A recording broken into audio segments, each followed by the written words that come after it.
Good afternoon, everyone. Thank you so much for coming.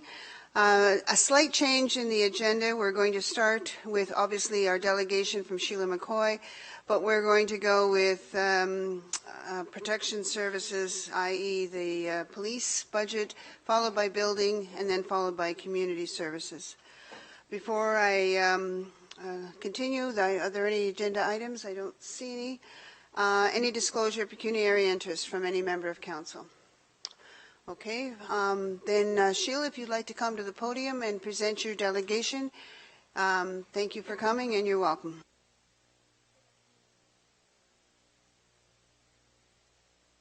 Sorry. Good afternoon, Deputy Mayor, councillors.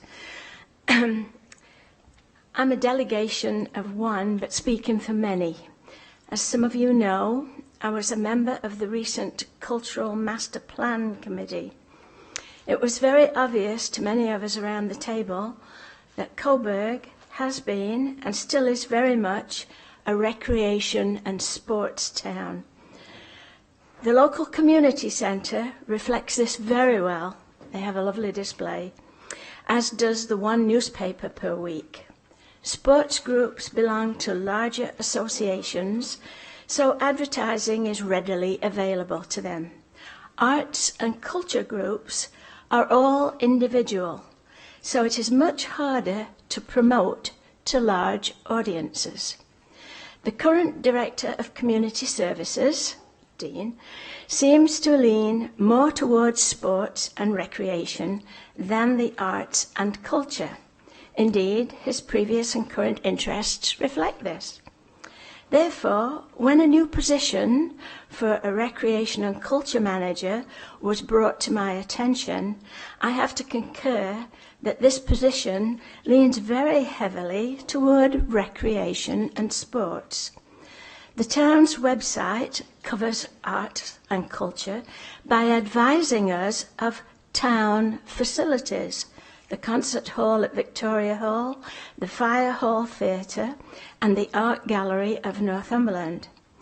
When looking for art and culture happenings, the events calendar, again, is only showing items connected to town bookings. Trying to insert individual items to the event calendar is a nightmare of accounts and passwords and waiting for staff approvals. I digress. Back to the advertised position of Recreation and Culture Manager. Reviewing the whole document, it constantly stresses recreation. I personally believe the position should be renamed to Arts, Culture and Recreation Manager. It would be even better to have an Arts and Culture Manager and a Recreation and Sports Manager, both of whom could report to the Director of Community Services. At least this way, we know that one of them would be fully supporting in the arts and culture and not just backing up the Director. The whole job description document constantly puts the word recreation ahead of culture. Verbally, it may be easier to say, and because the whole town department is named Recreation and Culture, the website also stresses recreation ahead of culture. The recent leisure guide, a lovely, colourful production, is the start of something very helpful. It has roughly 20 pages dedicated to sport, recreation and groups, 10 pages dedicated to town events and town recreational activities, 5 pages to arts and culture, leaving out the 2 local art clubs and entering one group in 2 different places, and 2 pages for senior activities that are not conducted by the town. I would suggest that this document, when reissued in 2020, take into consideration how many years the groups have operated in Cobourg and base this on who gets printed and who does not, and it should restrict coverage to local organisations and not religious groups. This town has to change its approach if it intends to cash in on the existing arts and culture events that take place. Or what was the reason for spending some $90,000 of taxpayers' money on a consultation exercise that is constantly being ignored? The consultants for the Cultural Master Plan laid out an extensive series of strategic directions backed up by separate action plans. Most of these involve staff time. Surely any new staff hire should be someone with qualifications to carry out these actions. If this advertised position is the start of a new trend toward recognising arts and culture in Cobourg, then let's get the job position and the wording right in the first time around. I recommend that before receiving budget approval, this job description be reviewed to reflect arts and culture more prominently. Thank you. Thank you so much, Sheila. Any questions of clarity for Sheila? I would, Councillor Darling? Yes, I'd just like to ask that we get a copy of that delegation for everyone. Yes. Who do I give it to? Yeah, Okay. so there's a lot there, and I'd like to All right, read thank it you. again. Thank you. Thank you.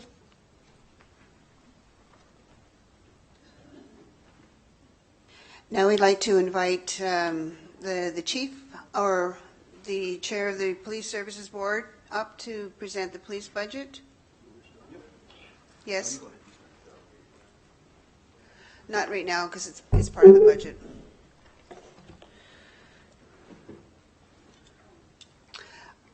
I just would like to ask Councillor Burkhardt if there's any declaration of pecuniary interest before we proceed. Not at this time. Thank you. Head Chair Pepper. Thank you, Chair Seguin and Mayor Henderson and councillors, staff. Before we get started, I would like to thank Council for the opportunity to present the Cobourg Police 2020 annual budget estimates. Like any other budget, the 2020 estimates were not without challenges.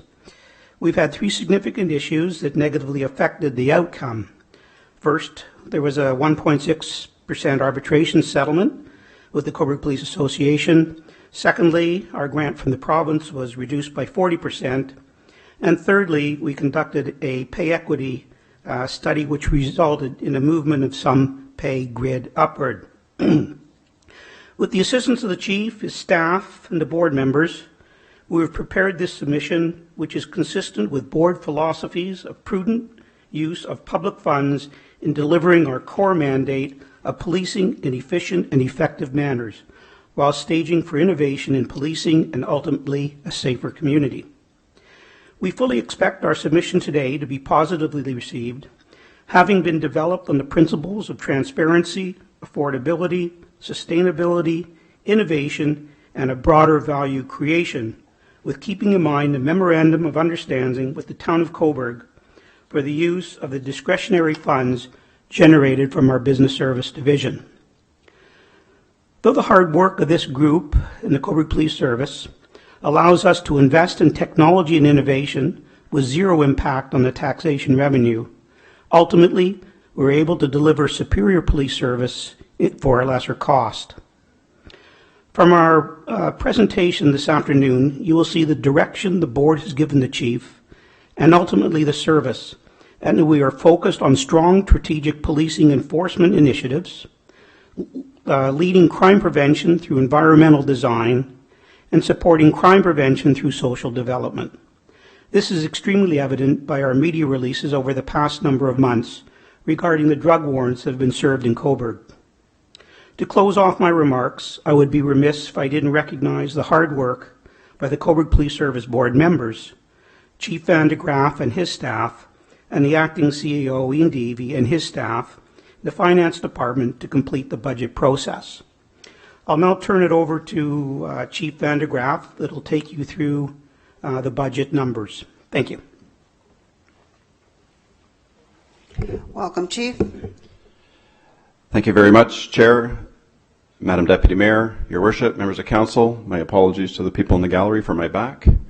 It is my pleasure to stand before Council and the community today and present my first budget as Chief of Police for the men and women sworn civilian and volunteers of the Cobourg Police Service. I just want to remind everybody where we live. We live in the core policing functions of the Police Services Act, currently under review. The new Act, Community Safety Act, has been passed. We're in the process of creating the regulations associated to that, so we still live within the old Police Services Act. And the 5 tenets and pillars that we live on and everything we do and say sit in crime prevention, law enforcement, obviously assistance to victims of crime, public order maintenance, and emergency response. When we talk about the Police Services Act, it's a reminder for everybody that these are estimates by the Act. It's not a budget, but it's an estimates, and that the board ultimately is responsible for submitting and the operating and capital estimates to Municipal Council. That Municipal Council has the power within itself to and the responsibility to provide adequate and effective policing through its financial commitment to policing. These estimates shall establish an overall budget for the board in which to work. It does not have the authority to approve or disapprove specific items in the estimates, but I'm here today to discuss anything that you may have any pertinent questions, because I believe it is truly transparent to answer those questions. However, if there's a dispute today, and I don't think there shall be, the Ontario Civilian Police Commission is legislated to manage that. Again, everything we say and do is built in the Police Services Act, but then the Police Services Act is a general document that guides policing services through effective and adequacy regulations. It's up to the local board to come up with a business plan, and our business plan serves as our roadmap for how we will operate our police service. It provides a step-by-step guide as we move forward in the duration of the business plan, which completes in 2021, and it guides every decision we make. I don't just say that. The men and women of my service know every day that when they're looking at new ideas or why we're doing something, we always go back to the business plan. So the good news, the total budget request for the Cobourg Police Services is $6.26 million, and that represents a 1.09% increase from 2019. A percentage increase comparison I think is really valuable to just indicate how great the town of Cobourg is doing in relation to this. So in the blue stripe, you'll see the policing increases over the last 5 years. The orange is the net tax increase that the council has put forward over the past 5 years, and the gray is the cost of living increase. So collectively as a group, we're doing fantastic work for the residents of the town of Cobourg, in my opinion. Even more important for me from a policing chief standpoint, our impact on the tax levy. Each year the police budget has decreased its impact on the tax levy. That is, the tax is for policing given to each member, each resident of the town of Cobourg. In 2015, we represented 28% of the overall budget of the town of Cobourg. This year, we'll be down to 25%.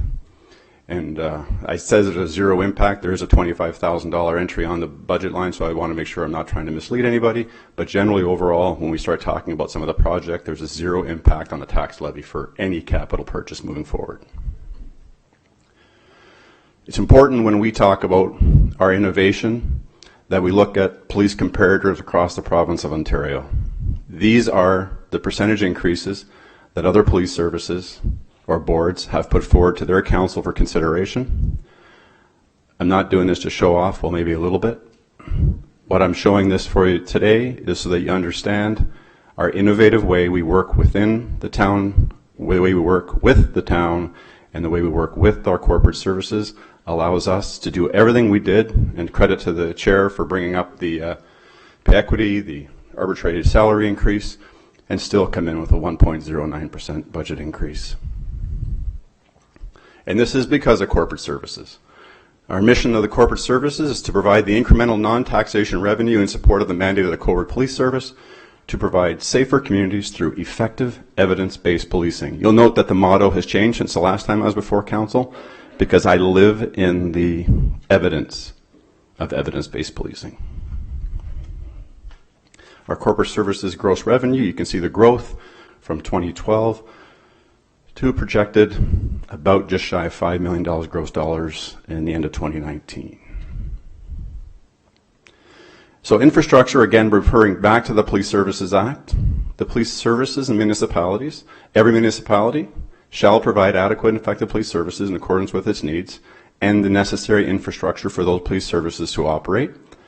shall be responsible for providing all the infrastructure and administration necessary for providing such services, including vehicles, boats, equipment, communication devices, buildings, and supplies. Everybody knows about our direct partnerships. I'm not going to hover on this slide, but Cornerstone is a direct partner. We've made tremendous strides by utilizing revenue from corporate services to support Cornerstone in making us better at our response to domestic violence. Everybody is well aware of our partnership with Rebound. The reason I put it back on the slide, based on the pilot project that we were able to support and support the grant that the folks at Rebound received, and our continued commitment. This project, the CUIP program, this program, for those who don't know, again, locates children under the age of 12 who are definitely on track for intervention in a criminal justice system. These are 9, 10, and 11-year-olds in our community who we know, for a variety of factors, social and psychological, will intersect with policing. We've had 18 people come through this program very successfully. It's so successful, it is now a county-wide program. Not to steal Carol Beauchamp's news, but I just did. Our biggest and best partner is the town of Cobourg. This is a graphic of the events, over 100 events that occur in the town. Everything from Busker Festival, Remembrance Day, Santa Claus parades, DBIA pub crawls, the boat lift-ins and outs, Canada Day. These are all great events in our community. These all require a police presence, a variety of police presence, an innovative police presence. These events are all staffed, free of cost, to the town of Cobourg, mostly with a lot of our auxiliaries, then with our special constables, and as required, through our uniformed officers. I can be seen at many of these, not all of them, but this is the kind of partnership that I want to ensure continues with the town of Cobourg. I do not want to make headlines where the town is paying other town employees paid duties to attend any of these events. This is a partnership I think is crucial for a positive relationship. Many have seen this slide before, but this speaks to that section of the Act.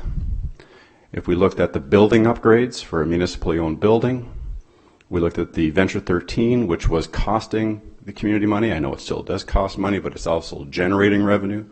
Police vehicles. A lot of these things you could say if you didn't have the revenue, you wouldn't have done them. But the Act does require a certain amount of that work being done. And that's a tremendous number, it would probably be around, 5.9 if I put in this year's figures. So for 2020, I want to just start talking about what our capital purchases are. Our firearms for the men and women of our sworn complement are about 15 years old. They do require a bit of an upgrade, so there is about a $50,000 or $58,000 increase for firearms. We're in the age of digital evidence storage. Gone are the days that we can have CDs, DVDs, paper storage. So we're looking at somehow storing all of our digital evidence, all of those videos from all of the storefronts, your personal residence, in the cloud. So that's the new project that we're moving forward with. The MHART vehicle upgrades and the safe drug sampling equipment. Currently, we do not have an exhaust-free system for our men and women to actually sample drugs. Fentanyl is incredibly dangerous, so our people right now are wearing hazmat equipment. So this is going to enable them to not have to don that equipment to actually sample the drugs that we seize. And in the middle, I'll talk about the SEPTED audit. Mr. Gauthier is here from the Marine, and we just completed a very lengthy crime prevention through environmental design audit. And we've had over 38 requests since about the middle of the year for these personal and business audits. And we're looking at upgrading some of the equipment for them. The most and the biggest project that we're talking about is going to enable me to pivot in our policing service delivery. The foundations created by Chief Kai Lu gave us the opportunity to be able to move in a new direction. And I'm very proud to be actually the leader of this new switch. We are moving to an evidence-based policing model. In other words, everything we do it for a reason. We measure our success, we measure our failures, and we deliver results. Not all results are going to be positive, but they're all going to be measurable. So the situation we find ourselves to be effective in policing now is we need to have an evidence-based policing approach where police officers and staff create, review, and use the best available evidence to inform and challenge policies, practices, and decisions. As a way of working, it will be supported by the collaboration with our academics who I've partnered with, as well as our community partners. Our Cobourg Police Service mission is committed to the excellence in policing and quality community service through our people, our partnerships, and our work. We can say we do this, but how can we prove we're meeting our mission? Evidence-based policing is the way we're going to be moving forward, and we'll be testing ourselves on that in everything we do.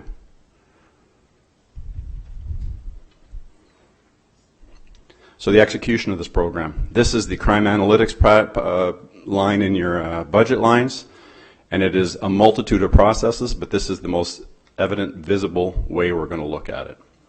We know crime happens. I don't think anytime soon we won't need policing in any society, but how we deploy our people, when we deploy our people, and where we deploy our people will be developed and designated by statistics. What you see in the top left section is what we call a hot map. If there's no color, there's really nothing happening. Blue is light, green, and as you get into the heat zone. We're going to be developing that and releasing it. We're just starting to release these weekly now. This is a new product. We're going to be exploring best practices across the country. We've just had a competition for a person for a temporary position. She's filling that position, and she's off to Florida to study from the best for a week course. The information that Leslie transmits into the computer will be available on the officers' cell phones as well as the officers' computers. So when there are idle time for the officer throughout their 12-hour shift, we're expecting them to deploy themselves in areas with highest risk and highest concentration of calls for service. That could be motor vehicle collisions, that could be break and enters, thefts from autos, suspicious people, drug overdoses, loitering, whatever the stats that we put in the system.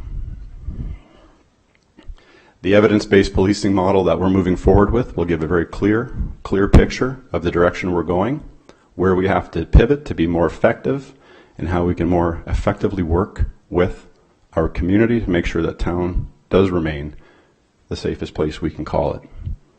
This would not be easy for me to do by myself. The Cobourg Police Services Board have given me great direction, given me the opportunity to try new things, to be innovative. I appreciate the board's trust in me. I couldn't put the budget together without Lynn, even though we went through it a few times, and that wouldn't be possible without Joanne and Jennifer from the town, and most recently, as recent as yesterday, the CAO going through the budget with us and making sure that we're all on board. It just really, really echoes the partnerships that I deem to be the most important, and I look forward to future successes. And at this time, I'm open for any questions. Thank you, Chief.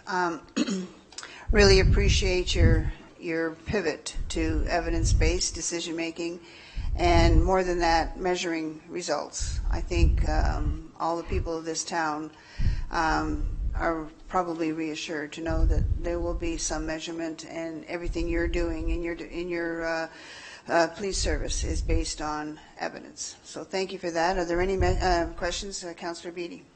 Questions of clarity only, please. Thank you, Deputy Mayor. Through you to the Chief. My apologies for being late for your presentation, but I was particularly interested, can you remind me with your community partnerships, either how are they formed? Are they identified by sector as initiative from the police? Is it a pitch that has been made from the social service, a formal grant application? Like where's that opportunity and that cultivation of those partnerships rooted from? Thank you. Through Deputy Mayor to Councillor Beattie. The two I particularly spoke of are both ideas that I have. So as Chair Pepper can attest, or anybody who's worked with me knows that things just happen in my brain for silly reasons. So I was incredibly unhappy with our domestic violence reporting, not necessarily the investigation, but the reporting of it.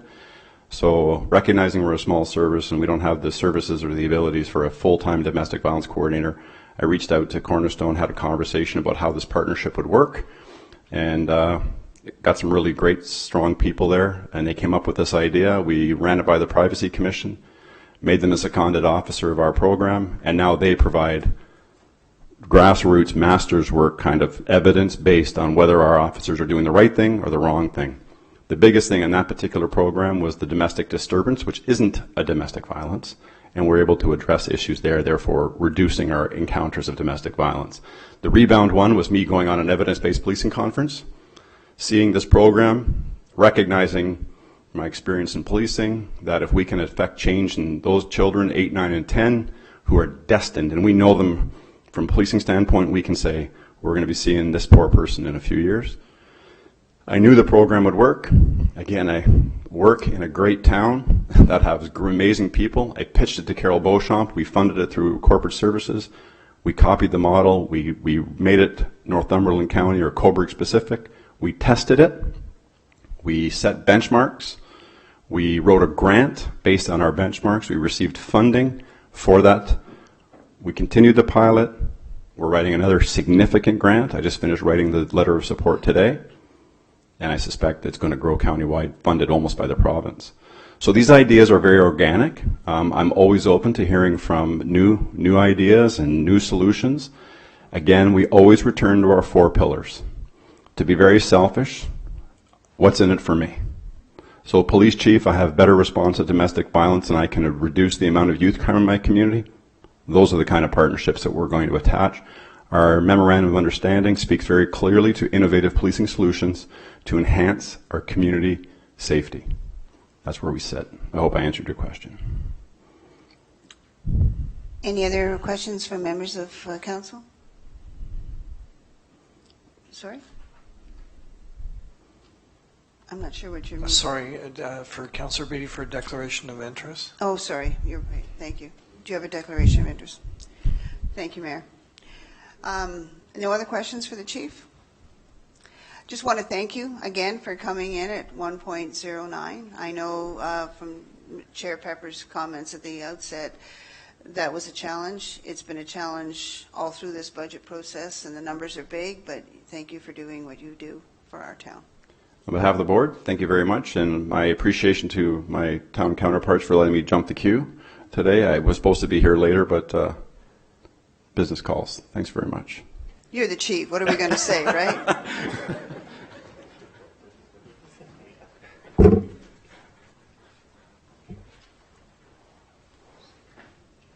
Next, we have Building Department, Bylaw Enforcement Services, Operating and Capital Budgets. Are you going to present, Mr. McGlashan? Yes, Madam Chair. Thank you very much. I appreciate the opportunity to present the Building and Bylaw budget under Protection Services and coordinatorship of Councillor Aaron Burkett. Just a very briefly background for Building and Bylaw section. It does form part of our Planning and Development Services division, but is under Protection Services. It is comprised of 3.5 staff members: the CBO, Chief Building Official Dave Hancock, Inspector Jared Marshall, and a Plans Examiner Farron Wilson, who just began her employment here earlier this year. We also share an administrative assistant with the Planning Department in Adrian Miller. So overall, our Building and Bylaw Department is responsible for a number of matters, particularly, number one, the enforcement of the Ontario Building Code, the administration of permits, inspections, enforcement, and follow-up. The Building and Bylaw, as its name indicates, is split into 2. The Building Department deals with the Ontario Building Code and the administration of plumbing permits. The bylaw section applies to the Property Standards Bylaw, Sign Bylaw, and the Pool Bylaw. Important thing to note on the Building Department budget side is that it is based on a 100% revenue neutral philosophy, and that means the expenses that are incurred through the department are covered by the revenues brought in by building permits and such. Any surpluses in any given year are transferred over into a special building reserve, which is dedicated to the building department and is intended to cover fluctuations in expenses from year to year, particularly in the event of a downturn in the economy, for instance, the reserve can be utilized to help offset the expenses in that particular year.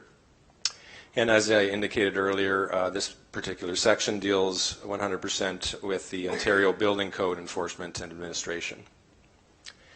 The Bylaw Department, on the other hand, is dealing with non-Ontario Building Code matters, and these include property standards, orders and inspections, signs, sign permitting, pools, and also liquor licensing.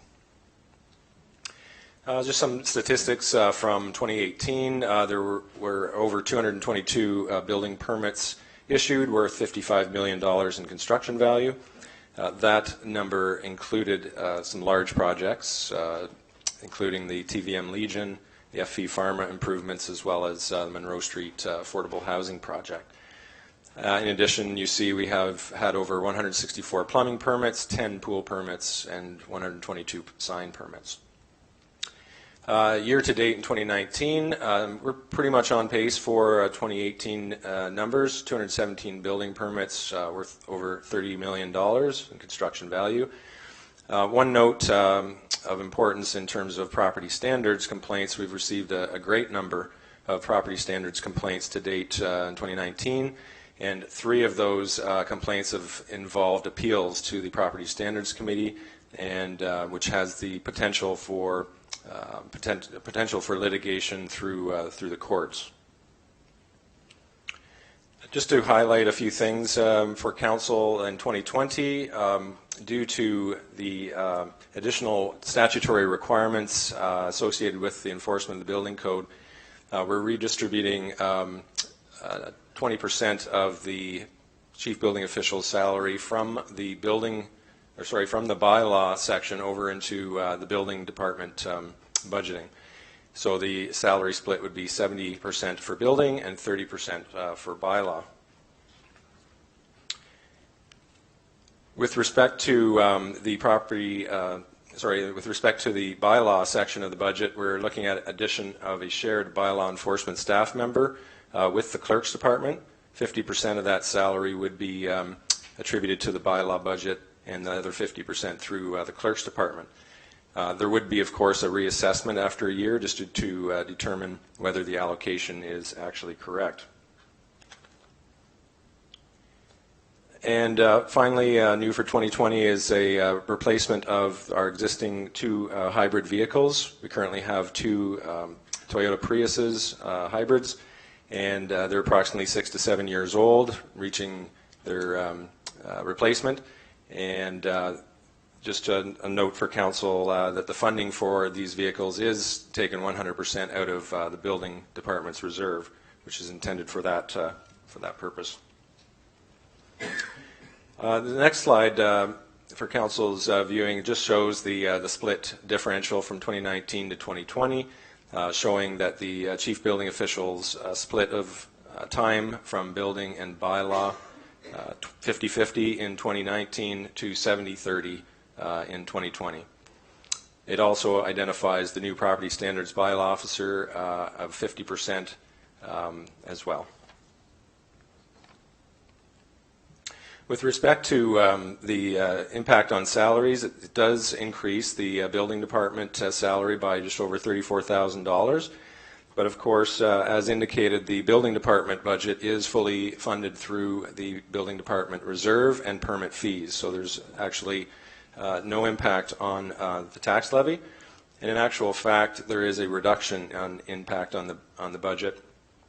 Even with the new 50% shared staff person in the bylaw section of just under $2,000 in terms of salaries. So the resulting reallocation of staffing results in a reduction in the amount of impact on the tax levy.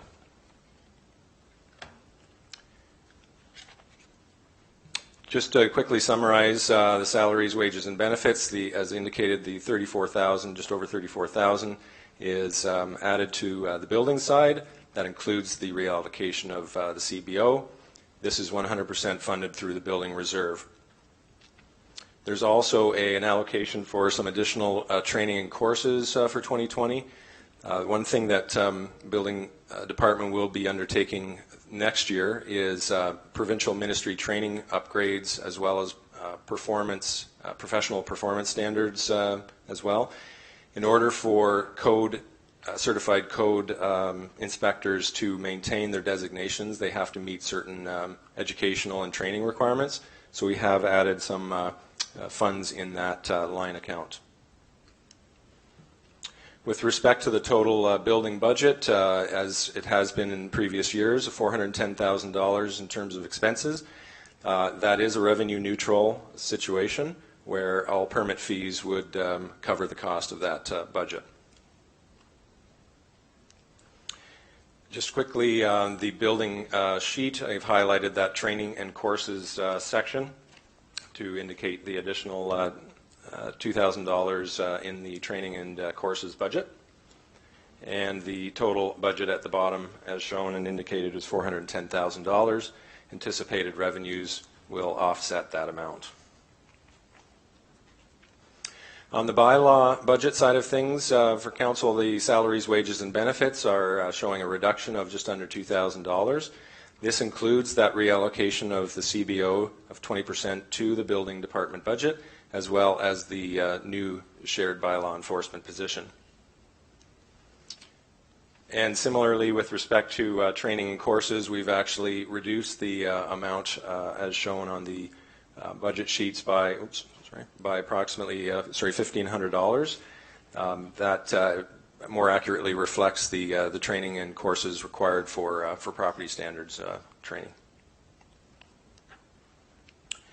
So in summary, on the bylaw department side of things, the total budget equates to $93,353, which is a net reduction of just over $3,500 to the tax levy. Again, this includes that reallocation of the CBO as well as the new shared bylaw enforcement position. And I've shown the bylaw department sheet, which indicates the reduction highlighted there in the training and courses of $1,500 less than 2019.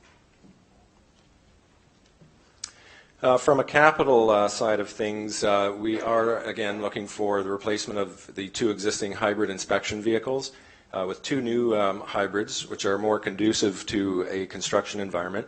If you know anything about the Priuses, they're fairly small vehicles, are not conducive to having the office away from the office for the inspectors, and it is quite cramped and cumbersome. So they will be replaced with slightly larger hybrids. The total expected value for the two vehicles is $80,000.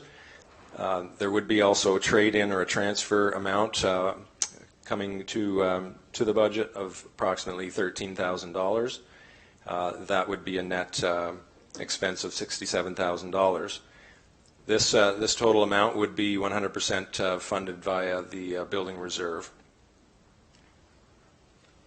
And this sheet summarizes the capital, indicating the $80,000 for the estimates for the two vehicles, which have been priced and sourced through a number of providers, and the net income from the trade-in associated with those vehicles for $67,000.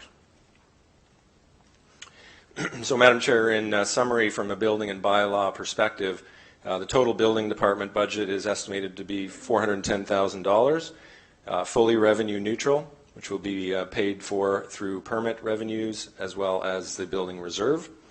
And that does include the reallocation of the CBO's salary to the building department budget.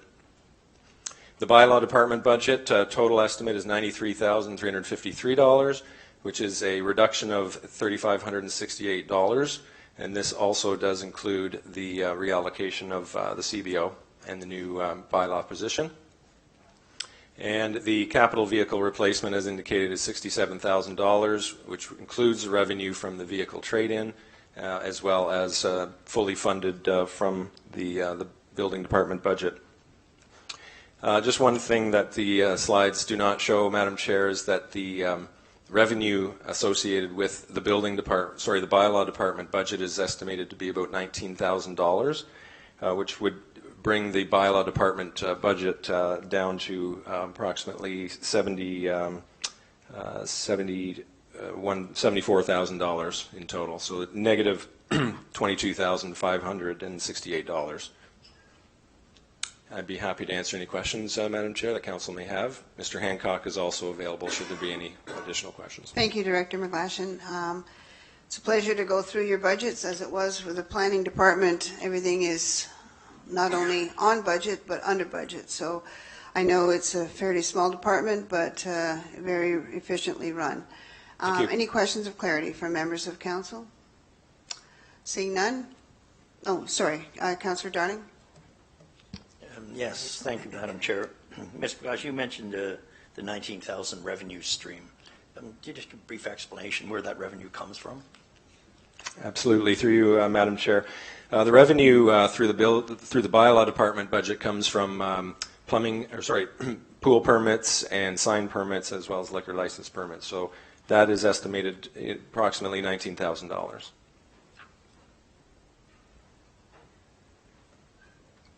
Any further questions? No, seeing none. Thank you very much. Well, we're doing good here. Our third presenter this afternoon is Community Services.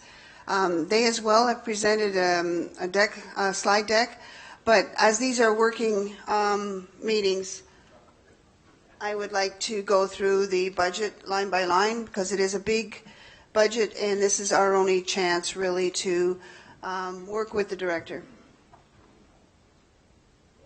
Yes. So I'm actually up. Just before. Oh, you're actually up? Yeah. So it starts at animal control. My apologies. Okay. Got to keep you happy. I mean, you know. No, we will do you.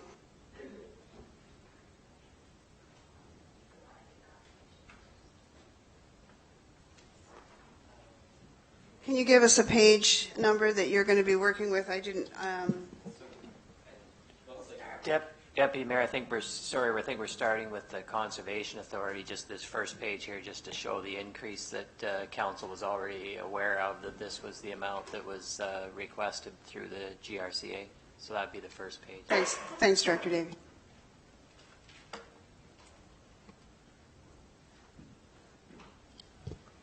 So next page, looks like 96, is Joint Animal Control Board. I've circulated on your desk the Joint Animal Control Board budget that was passed, and maybe Councillor Burkett, as a representative for Council, can speak to that, but I believe it came in as a 1.9% increase. Just want to know that the Town of Cobourg does not generate this budget document for us. It's actually done by the Joint Animal Control Services Board and done through the appointed treasurer from Hamilton Township. So basically, there's 1.9% increase, so the budget sheet is accurate to display that this year will be at $101,632 to be contributing to the Joint Animal Control Board for this this year coming up.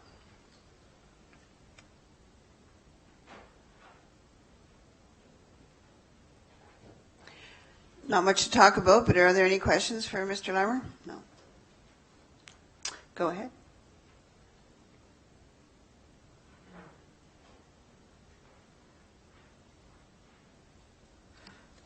So next is the Bylaw Enforcement Services. This is a very short and sweet. We have a Bylaw Enforcement page. So in our current Bylaw Enforcement department is under Legislative Services, which is under me, which right now consists of one full-time Bylaw Enforcement officer, as well as a contract with Maximum Protection, which we have done an RFP, entered the agreement back almost 12 years ago. So within this budget, and you'll see further on under payroll salaries, we're looking to do a shared bylaw enforcement officer with the building department, and what it will be labeled as a property standards bylaw enforcement officer.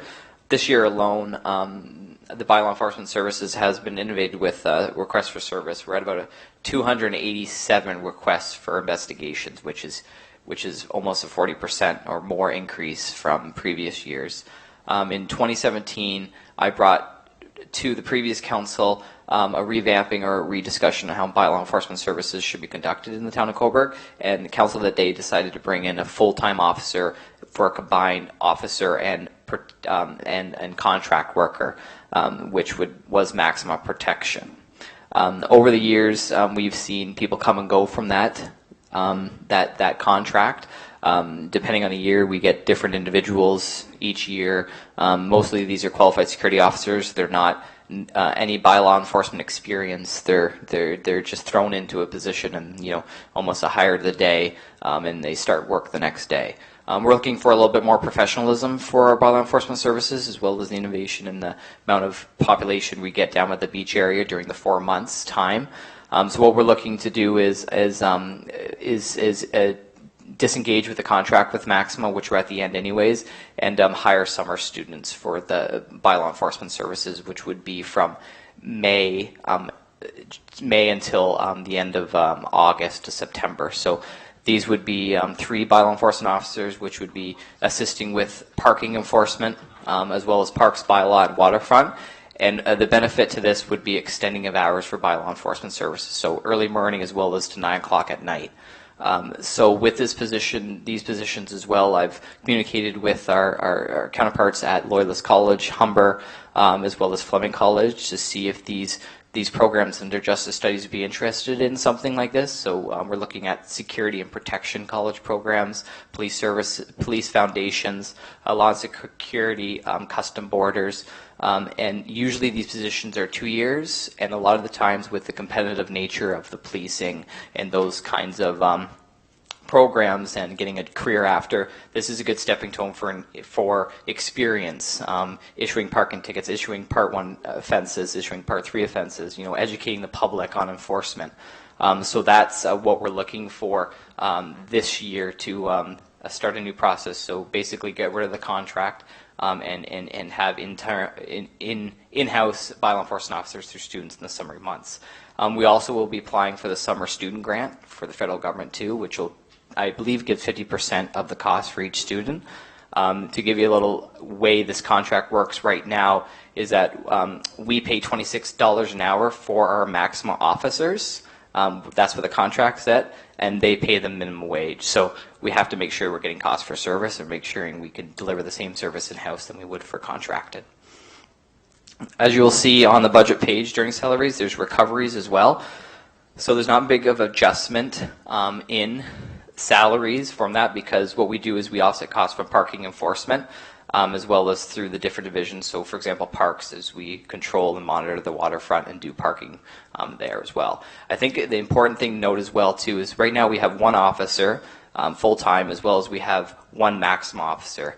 And what they do on a regular basis is they're fully responsible for, during the winter months, the fall months, as well as the summer, for all collection of parking meters, pay and displays, repairing, troubleshooting, inspection, unjamming, load and pay and display. And during the summer months, with the busyness that we get down there, this is sometimes a 24-hour job to do it. So some days we can be collecting a lot of money down there and repairing. So with these new students and with the extended time frame, we can make sure this gets done more effectively, and there's no disputes at the pay displays and the meters, and that way they're operating appropriately, and nobody's getting frustrated down there. So we're making sure we're innovating on that as well too. Just another stat for you. This year we've also seen almost an 80% of animal control calls in the town of Cobourg.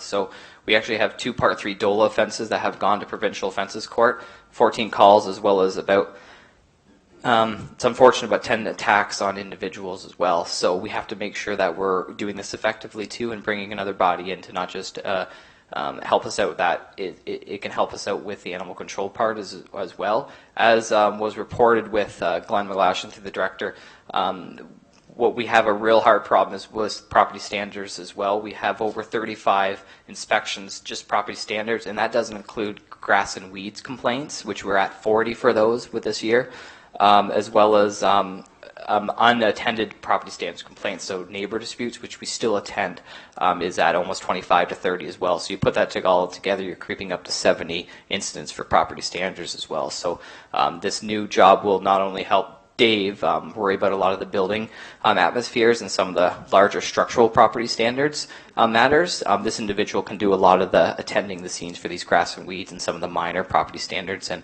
property maintenance minimum standard requirements from these residential areas as well as commercial, industrial. Thank you, Mr. Armour. Any questions of clarity on any of those short line items? Seeing none, thank you for your good work and keeping us up to date on some stats. Okay, now we're going to move on to community services. And as I was saying before, Director Huswick has prepared a slide deck, but as these are working meetings, I would like Council to go through the budget pages first, followed by the slide deck, so that we can use that as a review of what we've just looked at. So if we could call up, I'm not sure which pages you want to start first. Yes? Sorry, Deputy Mayor, if I could just offer my perspective. I've actually been appreciating how I find the presentations from all the departments set the context, give us a picture, if you will, a story for the numbers, and then going through the numbers line by line. That's just me. I don't know how the rest of Council feels. If Council wishes to do that, we can do that. I would just like to do the opposite, but I just want to make sure we have time for both, because that was the reasoning for doing the pages first, because I know Councillor Chorley has to leave early, but it's only 4 o'clock. There are 58 slides. I'm not quite sure how long that will take to go through, but if we find we're getting tight for time, we may have to stop and go through the pages, because I do want to go through every page of this budget. Mayor Henderson? Thank you, Madam Chair. I'd have to support Councillor Beattie only because this year we've had a lot either of slide decks or information, as we did with Public Works, as they went through to support the evidence. I found that extremely helpful personally in my thinking. I know we're scheduled to 7, but here's my answer. Sometimes we go beyond 7. We're not hoping. But to me, we're here to do a job. So I would much prefer to have the order similar to other departments. And as chair, you can certainly keep a watch on the time for us. Okay, well, if Council is in agreement then, but I do want both done today, because a slide deck does not cover everything, and it's just an overview. And I really want to make sure that this particular budget gets reviewed by all of Council, because as you know, on our January the 9th, the day is short, and there's not enough time to go through line by line. So with that, Councillor Huswick, sorry, just gave you a raise. No, wait a minute, that wouldn't be a raise. Director Huswick, please proceed. Thank you, Madam Chair. I will certainly endeavor to go through many of the background pages as quickly as possible, but just before I begin, I had some introductory comments. We're very happy to be presenting this budget. Staff at all levels and in all departments have collaborated over the last number of months to work on this. It's been a truly team effort, and I'd like to thank all staff, particularly the management team. And I want to recognize we have a member of our team that this will be his swan song. This will be his last function working for the town. Paul Gauthier is retiring after today, and I just want to thank him for his services. He's been a valued and trusted member of the town's management team, certainly this division's management team as we've grown it. He's a calm and thoughtful leader, and he's certainly been enormous assistance to me and the entire team. So I wish Paul well. I'm sure you'll be hearing from him later as we review the budget. We have endeavored to keep expenses down as much as possible and continue to drive revenues, but there's been a number of key influences I just want to quickly touch on. Salary and benefits is about 57% approximately of our total divisional expenditures due to benefit increases and collective agreement increases for unionized members. Those costs have gone up about 5%. We do have a lot of aging assets and facilities that we are certainly learning as we continue to implement an asset management system, as we can complete condition assessments, and that's going to increasingly have an impact on the town and the division.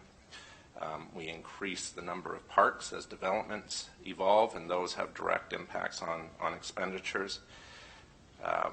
There has been increasing demand for facilities and services, in particular, as we'll highlight, washrooms and facilities. So we're bringing forward some recommendations on how to address those in a temporary way. We are taking a much more proactive position on health and safety, and those are having direct impacts on expenditures, and those are related to legislative and regulatory requirements, that much of which are beyond our control. We have also included in here transfers to reserve to help address longer-term commitments. There's been a reallocation of some expenses from Public Works to this division, so that represents an increase for our division, but a decrease in another area. And of course, we are trying to monitor the recommendations of all the different master plans, and we are each year trying to bring forward recommendations to address some of those. Revenue pressures, dredge contracts are fluctuate. We bid on contracts, some we win, some we don't, so we try to estimate what those revenues might be. The Memorial Arena closure this year does have an impact on revenue. High lake level has certainly had a very dramatic impact on waterfront revenue this year, and the number of sports tournaments has a direct impact on predominantly canteen revenue. So those are all things to consider. Overall, our proposed expenditures in this draft have gone up $493,000, or about 7%, to approximately $7.5 million. Estimated revenue, again, difficult to predict, but based on some of the factors I've mentioned, we're estimating it may go down by approximately $150,000, or 5%.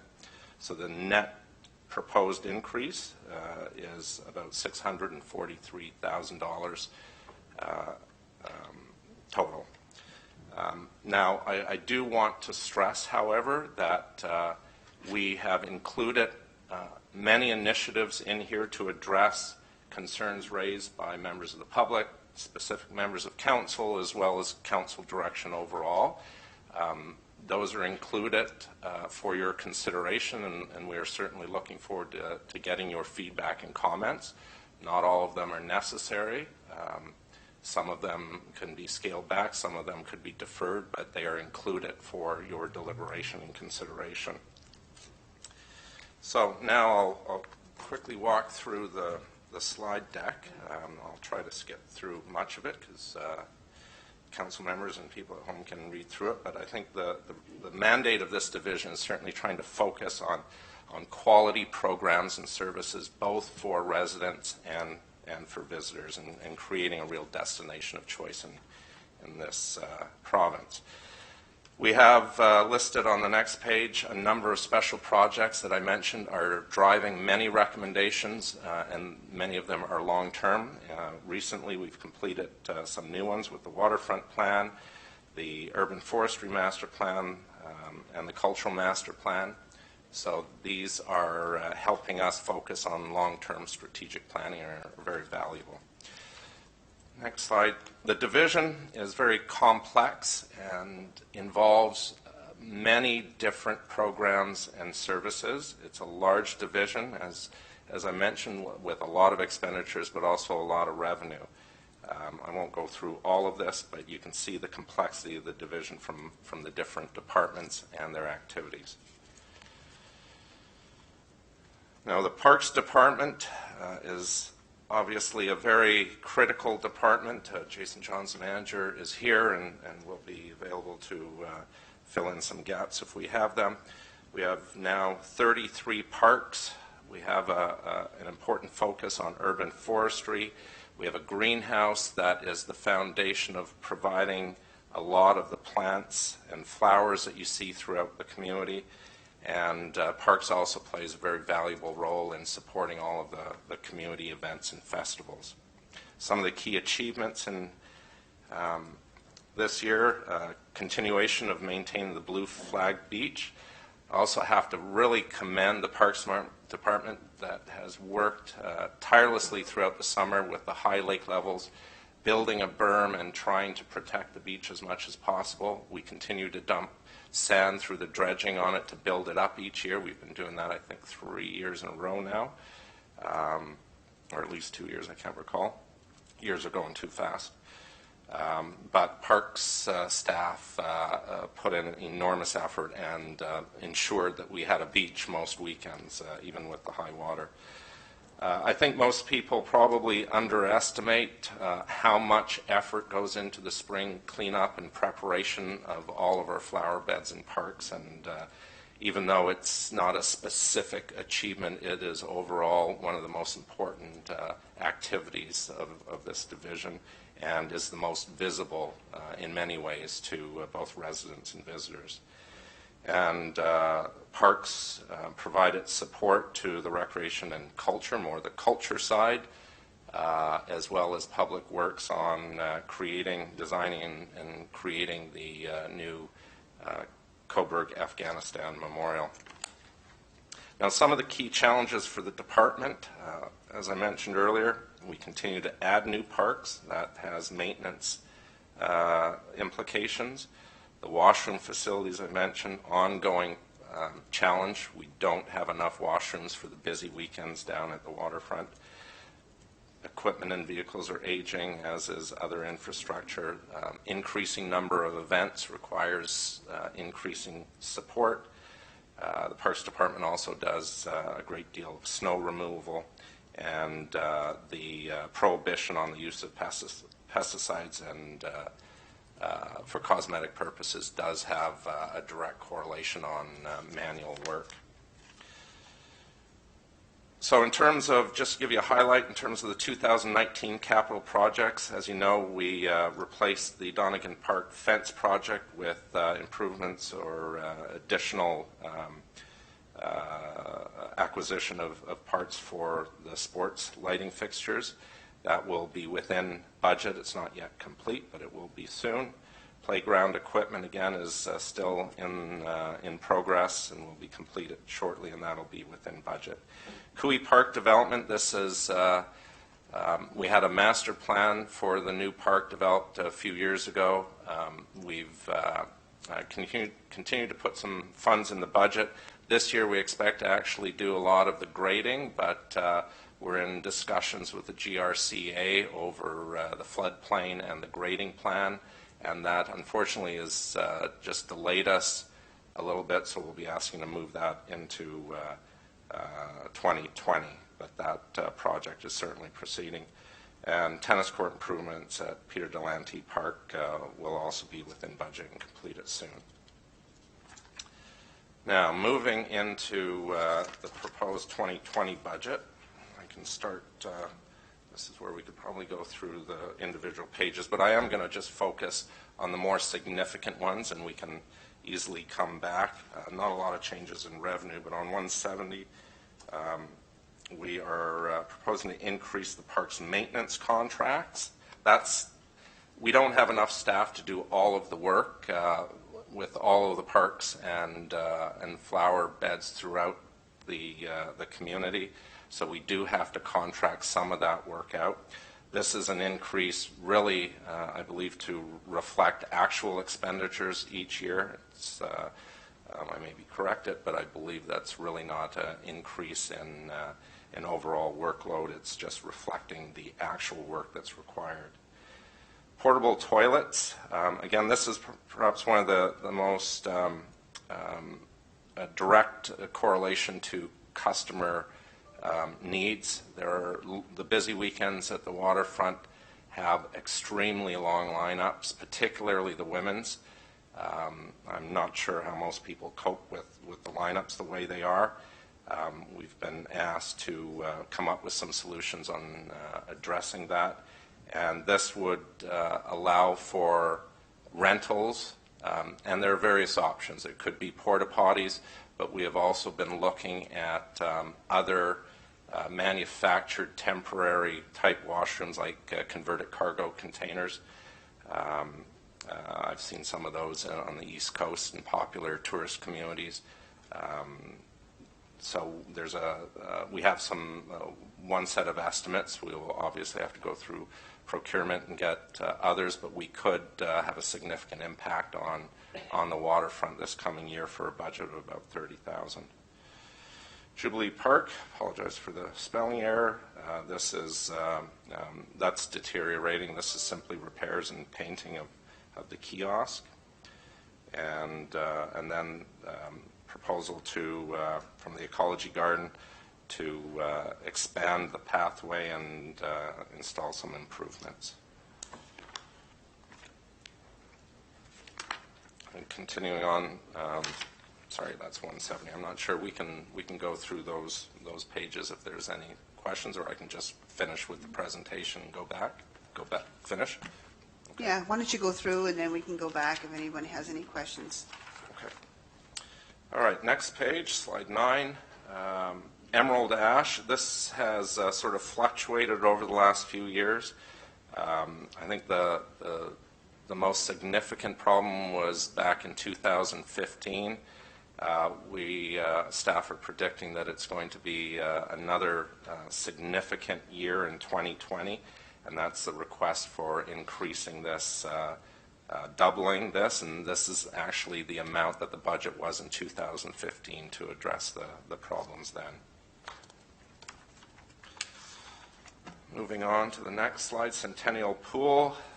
These are some of the required maintenance upgrades that have been identified for 2020, replacing the water heater and some basic plumbing repairs. Again, this is a centennial pool, so it's certainly reaching its end of life in many capacities. We're hoping to have a condition assessment completed before the end of the year on this facility, but this is just keeping it going each year. Page 11. This is the, oh, sorry, hearing things. This is the proposed contract with the YMCA. You can see an increase from 189 to 210. This is reflecting the fact that Labor Day is a little later in 2020, so there's some added days required, but it's also addressing some of the heavier weekend needs, where the beach is actually quite busy later into the evening. And so on some of those really busy days, the lifeguards are packing up at 6 and there's still a lot of people on the beach. So the proposal from the YMCA is to extend the hours throughout the summer, and that's reflective of the cost here. Moving on to the outdoor rink.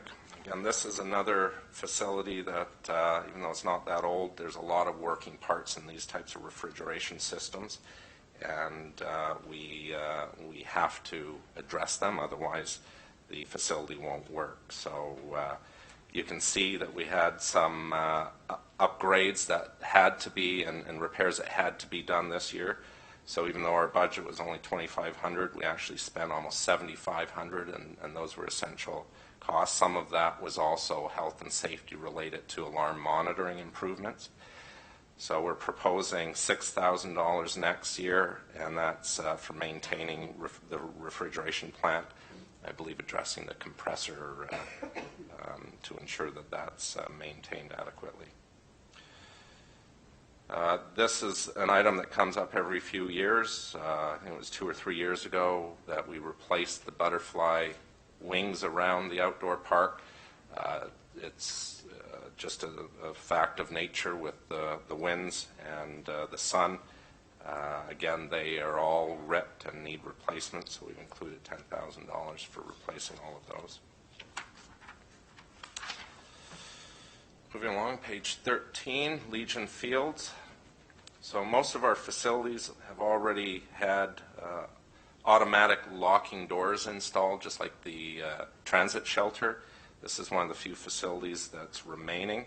Staff have to go out after hours to either open or lock the Legion Fields complex, and the installation of auto locks we'd be able to put them on timers and avoid some staff costs.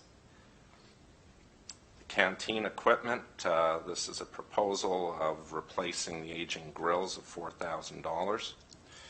And that's probably not an absolute necessity for 2020 and potentially could be deferred. Now, moving on to the marina. As you know, the marina provides services for recreational boaters, but also commercial charters, the Coast Guard, and visiting boaters from around the lake. Currently, there's 166 seasonal slips and 52 transient. We adjust those each year based on expected need. The marina provides fuel services, boat storage, parking, visitor information, washroom, showers, and laundry. Now, some of the key achievements this past year is a new agreement with the Coast Guard. The Coast Guard used to have its own fuel facility. They've removed that and have contracted with the marina to provide fuel directly. That's a direct impact on our revenue and profit. Launch ramp has increased quite significantly this past year.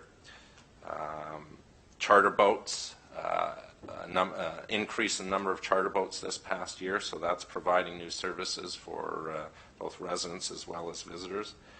Transient stays, that's people with their boats coming in for one or more nights, not the seasonal, despite the high water level. And I think it's really important to recognize that high lake levels affect all transient business around the lake. A lot of boaters around the lake have trouble getting their boats in the water. They delay it. There are problems with marinas around the lake, so often some boaters choose not to put their boats in and travel less. Despite that, we still had 2,422 transient nights, and that translates into a lot of people in the community throughout the season. The Great Canadian Salmon Derby also returned for the third year. Now, some of the challenges, obviously, water levels. We really don't know how, whether this is the new norm or whether it's going to fluctuate. There's proposed changes. It's a guessing game at this point. We have been conservative with the marina budget for next year. We've actually kept some of the revenues lower than ordinarily expected just to safeguard against the impact. Maintenance requirements, like all of our assets, needs ongoing repairs and upgrading. This past year, there was, over the winter, there was an unusual amount of ice and damage, structural damage to docks that required weeks of intense work to get those docks repaired. They actually bent a lot of the steel framing, and all of that had to be fixed. And that took a lot of staff resources that ordinarily would have gone into other repairs. So replacing boards on docks we didn't get as much done this year as we would have liked. So, but that's ongoing. Safety and security of boats and staff is a ongoing issue. The Wi-Fi has probably been the number one complaint. We believe it's because of operating on water, the way the beams bounce off the water and other equipment. We've had a lot of trouble trying to get it working consistently. Wi-Fi for everyone is a pretty important service. For boaters and campers, it's absolutely essential. The expectation, that's part of their social interactions. And of course, we continue to look long-term down the road in terms of how we continue to improve marina operations and how we will, in the future, handle boat lifting. So moving into the 2020 proposed budget, we're suggesting, and again, I think it's important to recognize that the marina generates a profit, so changes to the revenues or the expenditures is ultimately just going to change the amount that gets transferred into reserves. So advertising and promotion is very important. $3,000 doesn't go a long ways in terms of trying to market a marina. It's proposing to put $6,000 in. Transient boaters are the ones that spend the most money in the community. They're here for a short time, but a good time, and they shop in local businesses and in restaurants. And we want to put more emphasis into marketing to transients, especially across the lake in the U.S. We used to attend the Toronto International Boat Show each year, but that was cut a number of years ago, and that was an important investment at the time. I mentioned dock maintenance and repairs. Some of this is because of, as I mentioned, we didn't get to all of those repairs this year, so we're increasing it for next year to balance that reduction this year. And again, wireless internet. We spent, I believe it was $25,000 this year for the Cobourg Community Center to improve Wi-Fi. We're proposing to do the same thing with the marina. Now, on page 18, moving on to the dredge operation. As I mentioned, dredge revenue is always fluctuating based on the number of contracts. This year, you can see our actual revenue was significantly below the budget. That was because we had a contract with Prince Edward County to dredge the Wellington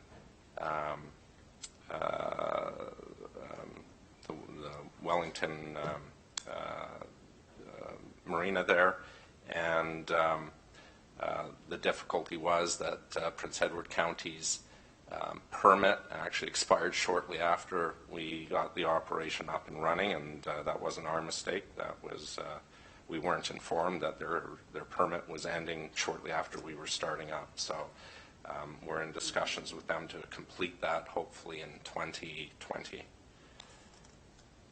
And we do have a new contract. We've actually already set up for the Presqu'île Yacht Club in Brighton. That setup was already completed, and we're ready to go as soon as the ice melts in the spring. Now, this is one of the transfers I mentioned. There hasn't been, there's been very little transferred into a reserve fund for replacing the dredge. You'll probably recall from a previous presentation, I think the original cost of the dredge was over $600,000. So the proposal here, even though this is a new expenditure, it is to start building up a reserve fund so that the dredge can be replaced at end of life. And the student, $1,100 for student staffing, again, that's tied directly to contracts, so that's covered by the revenue brought in by, that'll be the Presqu'île contract. And the campground, again, I think everyone's quite familiar with what we do down there. Now, in terms of the next page and the achievements, this was another record-breaking year. That is a very popular campground. We had 6,173 transient night stays. Again, that represents, I don't have the number of people, but that's probably at least 20,000 people, nights brought into this community for spending and shopping and enjoying the community. It's a significant tourism and economic development initiative, just like the marina. Some of the challenges, the online management system. So we have implemented the first phase a year or two ago.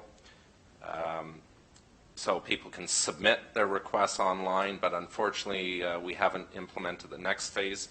We currently bring in some temporary staff to work with the waterfront staff to review all of those reservations and make the calls and do the confirmations.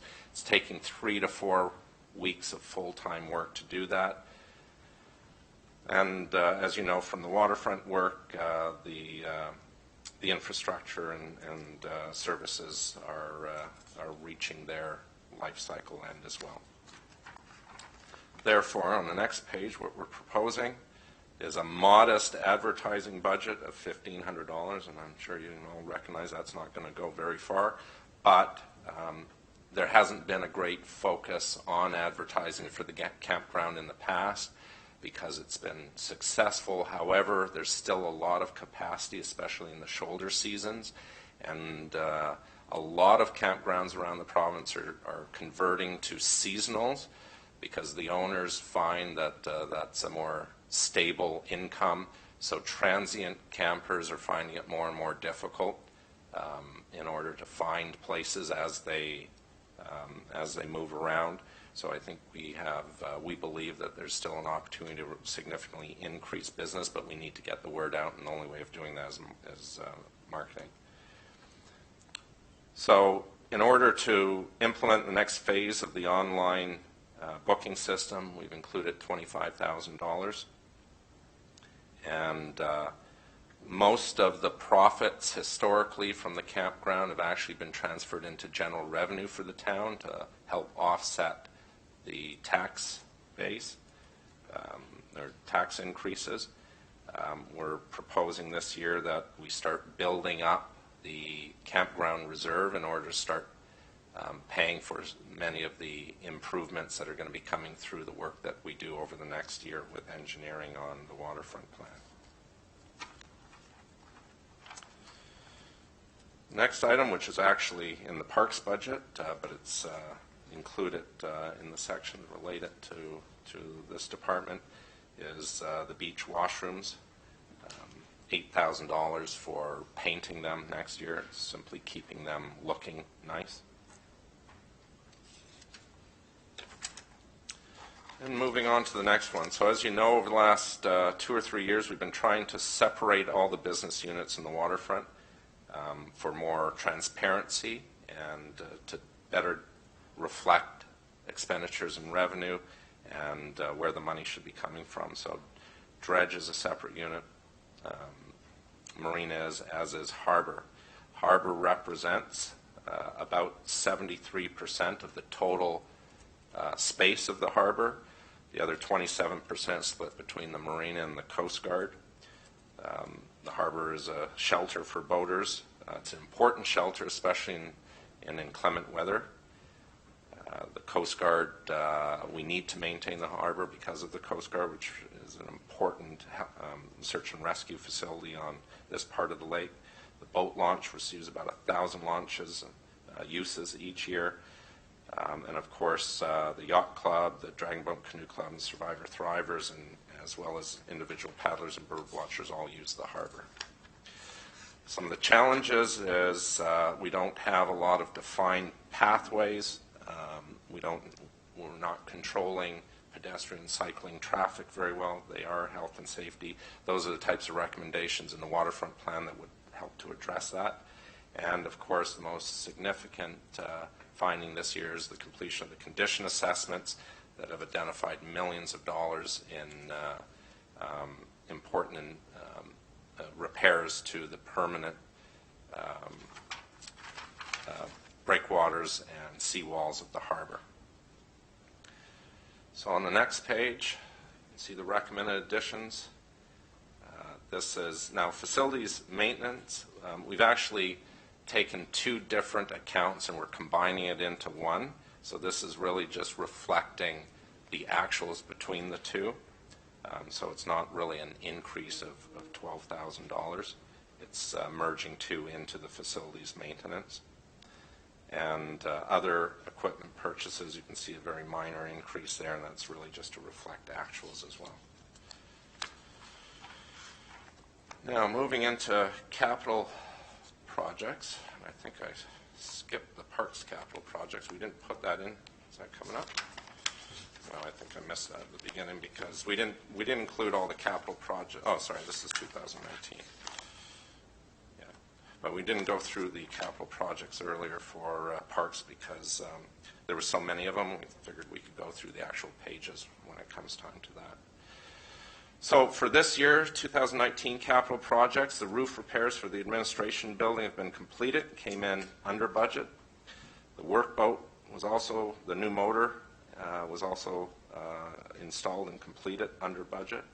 Harbor improvements, that's the phase 1 for harbor improvements outlined in the waterfront plan, that was deferred. And the East Pier improvements, that's in progress. That's what council approved to both submit grant applications for infrastructure funding as well as to proceed with engineering. And on the next page, the same, the campground is part of the East Pier. and the walkway paver stone replacements. We didn't spend a lot this year. There were other priorities and issues with sinkholes and the condition assessments for the harbor. We wanted to wait to see what type of repairs. We didn't want to start repairing things and then digging a lot up. So we'll continue through that process into 2020. So we're still asking for the same amount. So under capital, and I will come back to parks at the end, under capital, based on the recommendations from the engineers and the waterfront plan, we've estimated expenses for 2020 and beyond. So $275,000 is being identified for next year for the East Pier. That covers the engineering design work.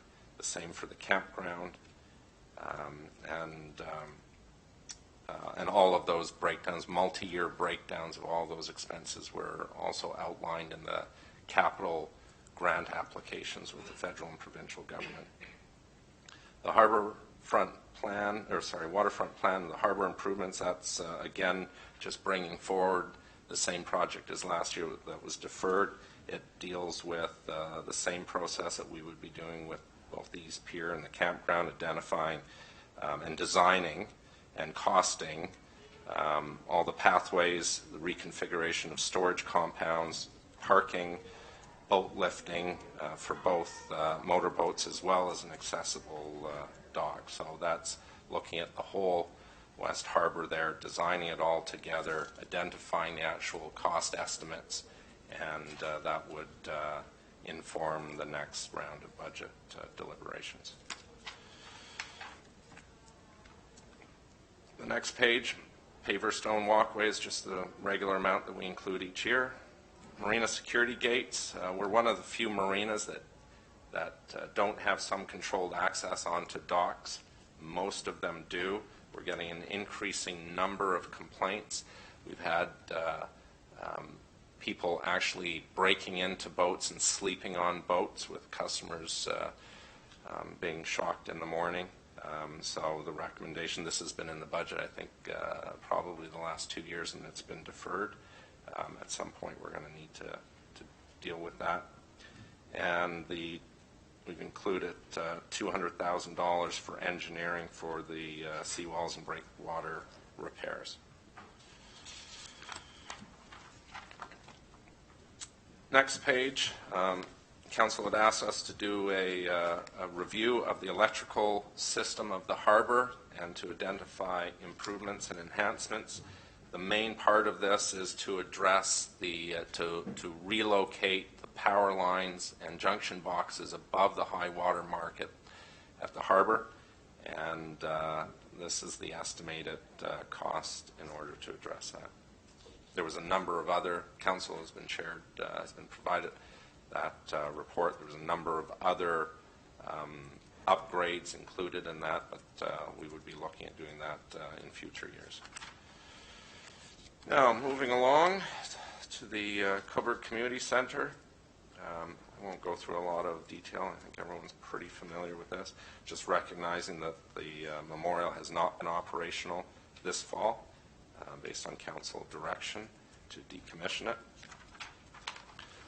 So moving on the next page, we still need insurance. This is the portion of the town's insurance for the Jack Heenan. And we have included also for the memorial a $50,000 amount estimate in order to support the cultural master plan recommendation to prepare a feasibility assessment for a multi-purpose cultural facility, but it's also it would also be supporting the council direction to appoint an ad hoc committee to consider alternative uses for the memorial arena. So in order to facilitate that process, we will require architectural and engineering assistance in order to identify the feasibility and potential costs related to different options. 50,000 is an estimate, but without having that technical guidance, it's going to be very difficult for an ad hoc committee to bring forward any useful recommendations. And originally we were going to defer this, but the facility is sitting there, and the longer anything that we actually do, if we do convert it to another use, it's likely going to be a number of years before that happens. So the longer the facility sits there empty, the greater the risks of deterioration and mold and those types of things. So the feeling is that we should probably move forward faster than otherwise. Okay, moving along, we'll move to slide 35. So some of the key achievements under the community center this past year is we had a 3-year plan to convert the lighting to LED for the 2 arenas and the gyms. Our initial estimate was quite significant. The costs through procurement were actually much lower than expected, plus Lucy provided us with almost $25,000 in grant. So both arenas and the gym have been completed this year, which is 2 years ahead of schedule. We still need to assess some of the other lighting in the facility, but much of it has been converted, and that is going to lead to direct savings. We've had a lot of different recreational and cultural events this past year at the CCC. We've been putting on more concerts. We've also put on a cultural event with artists. It's, I'll mention, I think that's in the deck a little later. We're trying to really utilize the CCC as a community center and not just a sports facility. Some of the challenges, again, as we face in all areas, but the CCC is a complex operation. There is both heating and refrigeration that are complex and potentially dangerous processes and equipment. We have put a lot of effort this year into reviewing the health and safety standards, or the health and safety processes, health and safety needs, and we've invested a great deal of, well, I shouldn't say great deal, we've invested a significant amount of money on improving the alarm monitoring systems to cover off carbon monoxide and ammonia much more effectively. We've been working across the corporation and with the fire department in order to do that. And we've been upgrading some fire and life safety equipment that was at its end of life, and there will be more coming forward. The surveillance system at the CCC is deteriorating, and that's really essential both for health and safety as well as security. When we have damage to vehicles or break-ins without adequate surveillance coverage, it's really difficult for law enforcement. Compressors, again, working closely with our service provider, and recognizing the asset management needs. The facility now is approaching 10 years old. There's a lot of moving parts. It's going to continue to require maintenance investments. The compressors do need to be addressed, and those are expenses. We have no choice. So moving into the recommended expenses on page 37. This is there's a couple of highlights here just to explain the differences in our actual versus budget. I think in the budget document it shows $50,000 for canteen at this point, but it's actually at this point we're at $68,000. We have a really busy season ahead, so we're going to get much closer to that. We just want to highlight that so you're not overly concerned that we're going to be way under budget. Board advertising, again, same thing. This is a contract renewal year, so we've been working diligently with companies throughout the area to revise and renew contracts, so we expect a lot more to be coming in. Camp revenue, we're really happy and proud. We exceeded budget of revenue by $17,000.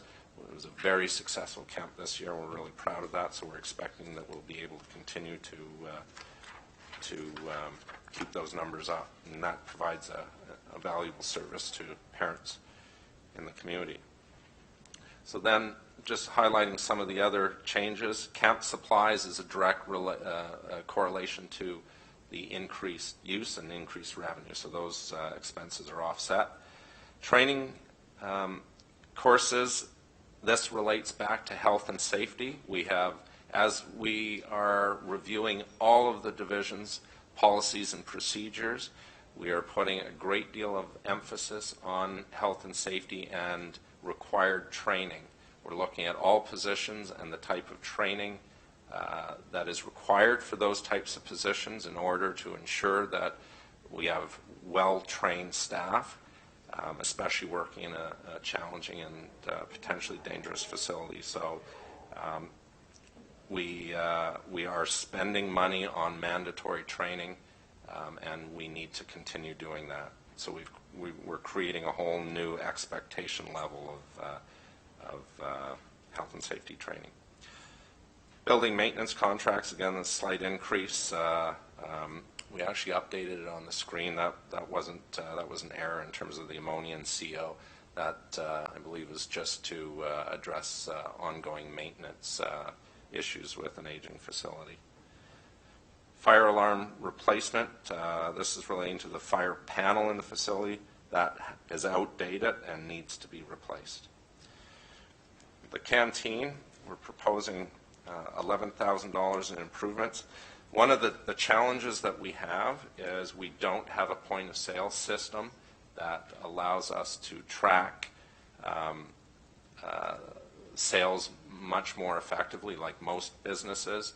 We're not able to run adequate reports in terms of inventory versus sales that allows us to really run a more efficient operation, and that's the case for the CCC, Legion Fields, the concert hall, etc. So we're proposing to institute a POS system. This is something certainly the finance department that we've been working with to improve processes is also supportive of. We're proposing a new freezer. I believe that might be able, we can probably defer that. But a new oil dispenser unit. Right now their staff are dumping it into buckets, and it's often hot, and sometimes the buckets melt, and it's really just not a very safe way of disposing of oil. So I think that was about $1,500. On to page 39. So this is relating to the Seniors Activity Center portion of the CCC. Now the utility is the increase from $4,500 to $15,000. This is something the finance department has asked to do because it better reflects our expectation of what they utilize, and also aligns more with reporting processes. So there will be, I believe there was a direct reduction in, would have been a reduction on the CCC side, so it's not a true increase. And the Hello, My Name is Wellness, that is a provincial grant. We received it in 2019, but we didn't have a budget because we didn't expect it. And we know that we've received it now for 2020, so we're simply adding it to the budget. So it's not, the expenditures are continuing the program that we already have in place, but they're fully offset. Now, into 2019 capital update, the Wi-Fi, as I mentioned earlier, that was completed slightly over budget. Video surveillance, now we did have $15,000 in the budget this year, but through discussions with suppliers, it was determined that that was well below the actual expenditures in order to upgrade it, because much of the system needs to be replaced. So we're asking out of the $25,000 that $15,000 from this year be rolled into. So there's a $15,000 savings this year. I already discussed the LED lighting conversion. You can see it was under budget because of the grant, and we completed it 2 years ahead. And the Jack Heenan, we had about $50,000 in there this year. That was really more of a contingency. 40,000 had been identified being covered by the curling club if those requirements had been needed. But there were some roof repairs that we did carry out, and so that was $66.50. So that was a slight savings from the actual $10,000 that was in the budget. Moving along to 2020 capital, the street sign replacement, we had that I think in this year's, well, we had put it forward I think the previous 2 years. It's been deferred. We could probably defer it again, but at a certain point we're going to have to replace that. The software is out of date. It's not functioning well. Eventually, and it has limited capacity. The compressors, again, here have to be addressed, and we've included multi-year funding to address the 3 compressors. And you'll see the surveillance system reduction, the increase, sorry, it was 55,000, I thought it was 25. 55 minus the 15. And landscaping, that has been something that has raised a number of complaints over the years. We've never invested a lot of money into the CCC's landscaping since it was built. It's pretty basic. We try to keep up with the weeds, but we continue to get complaints, so we're putting forward a proposal to invest some monies in order to really spruce it up. And that could be certainly implemented through a phased step. Now, the last 2 items for the CCC, we are a heavily used facility. We're increasing the number of large events, whether it's for concerts or for wrestling or for bodybuilding. We have a limited size stage. It's been adequate, but we could do a lot more with an expanded stage. So we're proposing to buy additional sections in order to enhance the capacity of the facility. And chairs, they're just reaching, some of them are reaching their end of life, so we're proposing a multi-stage replacement process. Now, moving to culture. So, there was a speaker earlier. Culture is very much a priority of this division. It was a driving factor in creating a new division in order to better represent, better manage, and better promote culture and the arts. I think we've had many really important successes on the culture front in the last few years. It was a strategic pillar of the previous council. It continues to be a strategic pillar of this council, and it continues to be a priority of this division. The next page does outline some of the achievements. The Cultural Master Plan was a significant achievement for the community and a significant achievement for the division and the culture side of the division. That we invested a lot of resources this year working with the steering committee and the consultant, and we now have a document that we can work with. All of the stakeholders were involved, and now it's looking at how we best implement the recommendations. The Cobourg Afghanistan Memorial was driven by the culture side of this division, again working with both Parks and Public Works. Again, I think another really significant achievement. It was an enormous amount of work over the last 2 years. The culture staff, we have 1 culture staff that provided the bulk of the work, bulk of support. I invested a great deal of time, as did other staff in the division. We had to design it. We had to work with volunteers. We had to find sponsors. Staff in Public Works, Recreation, Culture, and Parks all contributed to that. But it was a lot of time, but I think the community is going to benefit for many years for such a valuable memorial. We were notified this year by the Governor General's office that Armistice 18, which was a extremely significant cultural achievement in 2018, that it was shortlisted for a very prestigious national award. I don't think it gets much better when the Governor General recognizes a program that the town of Cobourg put together as of national significance. And again, over probably 18 months, we invested enormous staff time to pull that together, working with many people in the community. As part of Armistice, we started a speaker series, another cultural achievement. We continued working with Lit on Tour this year. Just a couple weeks ago, we had another speakers event. Those are the types of things we want to continue.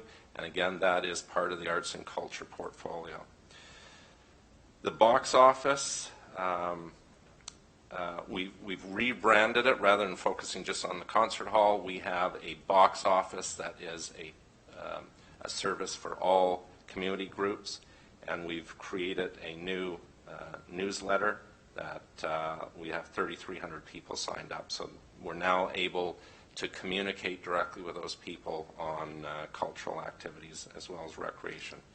And we had a brand new concert series organized by the Concert Hall in 2019, and that's going to be concluded with Elton Ron on New Year's Eve in the Concert Hall this year. Now, moving on to page 45, we have proposed $10,000 to address some of the recommendations of the Cultural Master Plan. If you recall, that recommended that we do an annual cultural summit as well as an annual youth summit. We thought we could kickstart this in 2020 by combining those two and doing a single summit. The recommendations are also addressing social media efforts on youth, and then the final component was a volunteer management strategy. Actually, we have been working with the Northumberland Sports Council on implementation of a new software system for volunteer management, and we've agreed on an annual contribution for the town of $2,000. Other municipalities are doing that. It's going to be a very dynamic system for the entire county and stakeholders and service groups to utilize directly. And we'll use the funds in the legacy account from the 55-plus games to cover that. So, so the total budget asked to do all of this is $10,000 plus the $2,000 from the reserve. The other key cultural request here is $10,000 to implement a dynamic program to celebrate Victoria Hall's 160th anniversary in 2020. We're working with the Victoria Hall volunteers, other members of the community, and the art gallery to develop a number of important initiatives, including a big gala, including an exhibit at the art gallery, and a speaker series, as well as other potential activities. So this would be similar to what we did 2 years ago. I think there was $50,000 or $60,000 for the 150th anniversary of Canada. Last year we had funds for Armistice. This year we're asking for just $10,000 for Victoria Hall. Concert Hall, I won't bother going through that. I think everyone's very familiar. The only item that we're really, the main increase is for advertising and promotion from $5,000 to $7,500. This is perhaps one of the most significant needs of the concert hall. $5,000 again, let alone $1,500 that we're asking for the campground, but $5,000 does not go a long ways to reach out to a broad area and user base in order to sell tickets. And we have enormous potential with the concert hall, but we do have to spend money. You know, a lot of it is social media advertising now, and $5,000 doesn't go a long way. So if we're going to really enhance rentals, we've got to spend the money to advertise. The next one, 2019 capital projects. The projection screen has been completed. This was also integration with the audio system. We got a lot done. Staff did a lot. Rather than spending $15,000, we had a very dynamic series of screens and side panels that were developed very inexpensively that I think I had sent out pictures of the before and after all members of council. It was a dramatic change, and it was done for a very small amount of money, so we had a big savings there. 2020 capital. Now this is carry forward from a proposal from last year. This is intended to replace the desk that we have installed in the lobby of Victoria Hall the last 2 years for information. We want to create a much more significant information center and box office. This is something the Victoria Hall Volunteers is supporting because it really allows us to promote Victoria Hall. People come to this community, they naturally are drawn to this building. Without a presence in the lobby, most people don't know what they're saying and whether they should be in here. People often randomly sort of walk around up the stairs and trying to figure out what goes on. So from our perspective, it's been very successful the last 2 years with the desk, but we want to have a much more attractive and more functional space. So we're including $50,000. A lot of seniors also find it difficult going up the stairs, so they're having to wait for the elevator to go up to the box office. This will have it in the main lobby, and hopefully that also translates into better advertising and more ticket sales. Now, moving on to marketing and events. I think it's really important to recognize that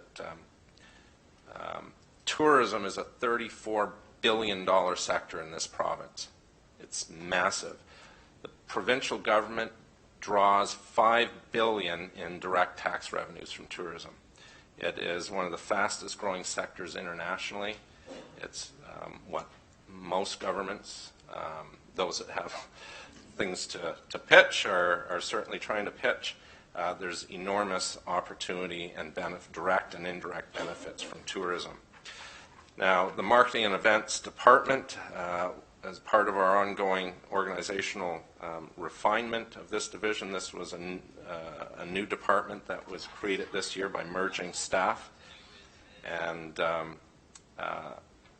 it has a number of key priority areas and mandate in terms of developing the annual tourism marketing strategy, managing and approving more than 100, sometimes 150 plus events a year, marketing and advertising for all of our programs and services. This is an integration department that is promoting collaboration and streamlining our marketing activities through the new Experience Cobourg site and other marketing materials, rather than in the past each department trying to do their own. So it has integrated that.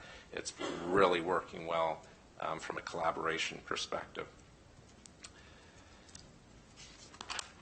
So some of the key achievements this past year, on page 52, we did roll out the second phase of the restructuring of the Experience Cobourg site and really added a lot of back-end technology and support to really drive social media as well.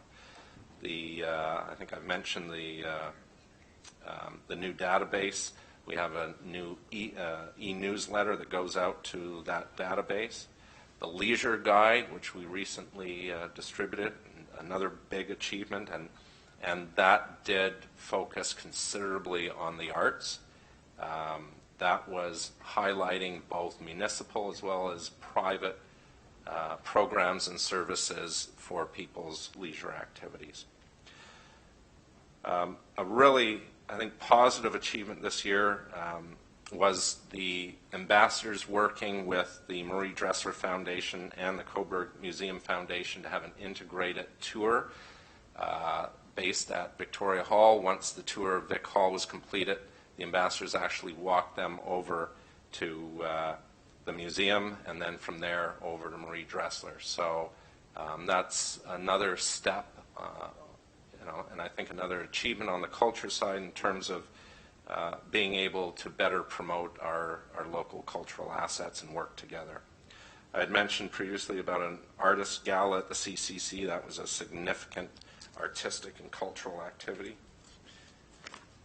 And again, the department works with all of the different areas, including the marina and campground, and really provides support to those departments. Now, some of the challenges, the experienced ambassadors, we were cut last year from our usual contingent of 5 down to 4. That did cause some significant operational challenges in terms of being able to cover people when they're taking breaks or when they got sick. That was really difficult, especially implementing the new tour with the cultural facilities, trying to cover off while someone was leading the people off. So again, students are really inexpensive investment, but they can have significant benefits. This isn't so much a challenge, but I think one of the challenges is how do we get transient visitors, whether they're at the campground or the marina or elsewhere, into the businesses around the community. And so I'll talk a little bit about the hop off later, I think. Christmas Magic. This is an ongoing, exciting project, but it's also a challenge. We are including transfers from Public Works, as you know, for the downtown lighting into our budget. But we have a huge opportunity to turn Christmas Magic into a major off-peak season event and tourist draw. But it will require investment, and also engagement with the community. We could turn this whole community into a pretty spectacular lighted Christmas town. You know, in other cities, one house that does up a fantastic display of lighting draws people from all over the region, and so staff think that we could really bump this up. Now, there are some significant challenges. Working with the ad hoc committee this year and the move to enhance lighting in Victoria Park. Previous concerns that we had were that the squirrels were eating through the lighting, and now that the lights are up, we're finding that they are eating through them again at a dramatic pace. And it's taking park staff right now about 2 hours a day to address that. A lot of that isn't budget. I think park staff probably spent about $12,000 in staff time helping to get the lights up. That's not included in the budget. But at 2 hours a day, if we continue to have these problems with the squirrels, we could easily eat up $40,000 in staff time by the end of the season. So we're going to be having more discussions next week about what to do, but that was one of the reasons it was moved out of Victoria Park originally, and unfortunately we're experiencing that now. So I'm not sure how we're going to best address that, but we're going to have meetings to review that. Garbage disposal is a challenge. So you'll see in the budget this year, again, as a means of just trying to be transparent, we're trying to show the true cost of big events. We're not finished. We're just sort of taking baby steps with that. Waterfront Festival and Canada Day weekend is one of our biggest. So we're trying to show the transferring between departments of for example, the park staff time that is invested in that event. So we're transferring dollars from parks over to events and showing it as an event cost. And there have been other disposal costs related specifically to Waterfront Festival that were both in parks previously and in Public Works. We're transferring those over into events, again, to be able to show the event costs. And washrooms is an ongoing challenge. So moving forward, not sure how I'm doing for time, but So special events, one of the challenges is we have a lot of events. We don't have a big budget to market those events to the community and the residents. We started about a year ago producing flyers and distributing them to people around Victoria Park in order to let them know all the events coming up and the potential implications on traffic and noise and things like that. But we don't have much of a budget to really market all of these events so that residents know what's happening and can get better engaged and know how to plan their year to really enjoy what's already happening here rather than going to other communities. Now, Christmas Magic. So this is where I was starting to allude to. So the traditional budget is 20. We're asking that it be changed to 75. And as I mentioned, this is to cover off the garbage costs from both Public Works and Parks previously, and add additional funds for, this is also, I think, including the 30,000 for the downtown lights. Right? Yeah. That was also transferred over from Public Works this year through a special resolution of council. The curly cues, as they're often referred to. And then there's some additional funds to enhance the lighting and decorations to make it a much more significant event. So it looks like a dramatic increase in the budget. It's not that significant because we're trying to just move monies around for transparency. The next item on page 55 is transportation. So we have had shuttle services in the past for different event weekends. Weekends are very busy. We have a number of busy weekends, so we're looking at expanding that shuttle service to reduce the impact on the downtown in terms of parking and the crowds. This past year, I think it was Sandcastle. Yeah.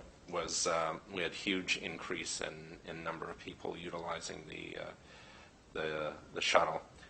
So we believe that would be a good investment. Porta potties, this is separate than the one that was in Parks. This is $6,500 for specific festival weekends. Some of them were removed after one day. This is to keep it for the weekend, so that because we did have some complaints this year. Again, this is just to accommodate the full weekend and ensure people have a place to use the washroom. Now the garbage disposal is let's see. I'm not sure if I now threw in garbage disposal and Christmas Magic, did I? All right. Ignore everything I said about garbage disposal for Christmas Magic. There's not that much garbage. Sorry, getting tired, I guess. This was the disposal amount for the festival's reallocation from Parks and Public Works. I apologize for that confusion. That's probably why I saw a few confused looks on faces. All right, moving to page 56. We're nearing the end here, other than the Parks capital that we can quickly walk through. Again, mentioned summer ambassadors. There's a couple key changes here. One is taking us back from 4 to 5 regular ambassadors in order simply to run the program as we have in previous years. But an additional one is we've had a lot of comments over this last year from council members included in terms of how do we better assess the economic benefit of events. And so we've looked at options around that. Now we have over the last couple of years been doing more surveys throughout the summer. It's very difficult to get a lot of surveys done when people are the ambassadors are answering questions and doing other activities. There are companies that you can hire to come in and do a full economic assessment of a particular event, but they're one event could cost between $10,000 and $15,000 to do that. We didn't feel that was likely nor is it necessarily, we'd have to spend probably $50,000 to have a significant impact on the various events. And maybe at some point in the future that might be worth doing, a more comprehensive survey, but what we're proposing here is one additional student that will focus on doing surveys for the whole summer. And for a few $1,000s, offset hopefully by a federal grant. We believe that is a really inexpensive investment to get much more data on spending trends and visitor activities. The next item is a $1,500 increase in order to replace the coffee cart, the aging coffee cart that's utilized by the ambassadors for distributing coffee down at the waterfront. The next item, page 57, the hop-on, hop-off bus. So this is the idea of working with local businesses, bringing in sponsorship from those businesses. It would be a partnership and a pilot in order to try to get transient visitors around the community into businesses and show that there's a direct correlation with visitors and business business benefits, but it's also a service to show visitors all the wonderful places to see. This wouldn't be a free service, it would be a paid service, but it would also be sponsored with businesses. And so we're including $2,500 as initial startup to pilot it and see if it would work. The next item there is simply, this isn't a new expense. We've been paying for it at least 1 year, if not 2. This is, we're being journaled by Victoria Hall to cover security contracts for keeping the facility open because of, like on Sundays for the experienced ambassadors. So this is just creating, I think, a new account to accommodate those expenses that we've been accruing. The next item is capital for marketing events. These are a couple proposals. The first one, the tourist photo display, this, I think we've had that in the budget at least once or twice that have been deferred or cut. Social media is the new way of marketing. You see on all the different social media apps, people that travel take photos where they are, and these types of signs that might seem sort of old school by now, but they work. The City of Toronto is replacing its sign, which was done for Pan Am, that was intended to be temporary. I think they spent, I don't know what they're spending. They're spending $400,000 or $600,000 or more on replacing it. The numbers are, I'm not clear on the numbers. They spent a lot on the previous sign. They're going to spend even more on this one. City of Kingston did the same, much cheaper. They spent about $60,000. During Sandcastle, our staff put up a little frame down there with a license plate, and I'll tell you, the number of people that stand in that pretty cheap-looking little frame, it's constant. And I mean, it's great effort that staff have done that. But I think the town can do a little bit better with something that looks more professional and more lasting. So that's a proposal that we're putting forward, because the type of social media benefits you get from that you couldn't pay for. The next one is for 2020 is $5,000 to begin designing the replacement of the Highway 401 Cobourg signs. They're pretty basic, they're pretty old, and I think, again, Cobourg can do a lot better. And so we would be looking at potentially replacing those in 21, but we need to start the planning process. So, pardon me? Yeah, so that, now we haven't gone through the parks capital. We can certainly quickly do that if you'd like. Actually, Director Huswick, I'd like to take a 5-minute break. That's a lot to digest, and we've been sitting for a while. Thank you.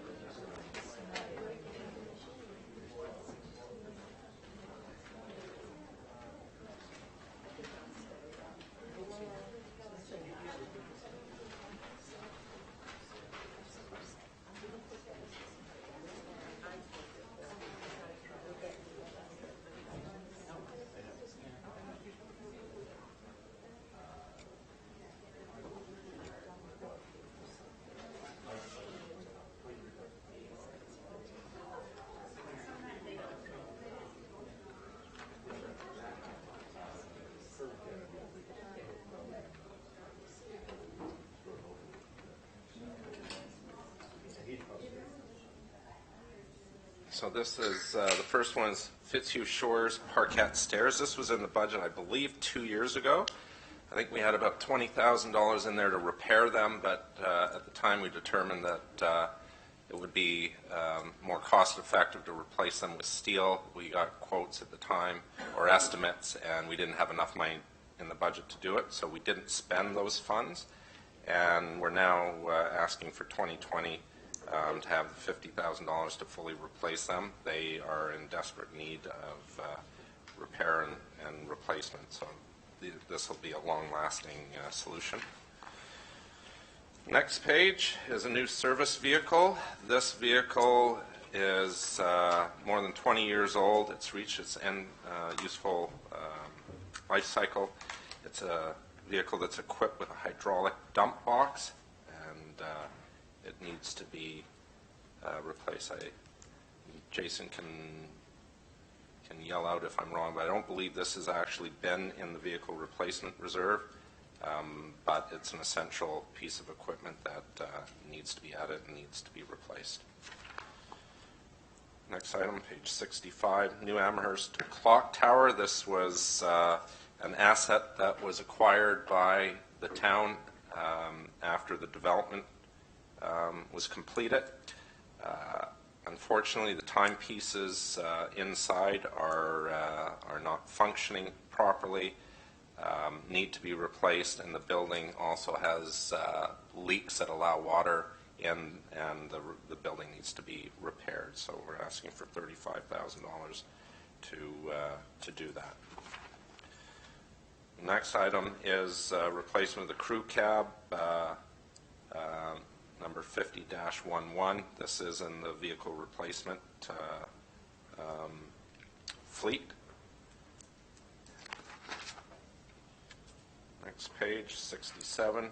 This is sort of the annual play space. Oops, sorry. Mayor Henderson? Through Madam Chair to our Director, I realize when we show vehicle replacements under the vehicle replacement, but I just guess for our purpose, would it not normally be shown as vehicle reserve matching 40 and then the balance would be 0 as opposed to 40? I'll defer to the CAO. Yes, through the chair to the mayor. These budgets again are being presented not necessarily with all the funding options in place yet, so that's what's going to happen after we're finished. We will go back and look at that part in more detail. So page 67, this is the annual allotment for replacement of play space equipment. And so each year we're trying to replace the outdated end-of-life equipment throughout the facility. We're increasing it. I don't know if we increased it in 2019, but I think it originally was $30,000. The problem is for $30,000 you can't. You get a couple swings. They're very expensive pieces, so we're wanting to be a little bit more substantive in what we're able to contribute. Councillor Chorley had a question, followed by Mayor Henderson. Thank you. Through the chair, Director Hustwick, can you just explain which park is slated to get the new equipment? Westwood.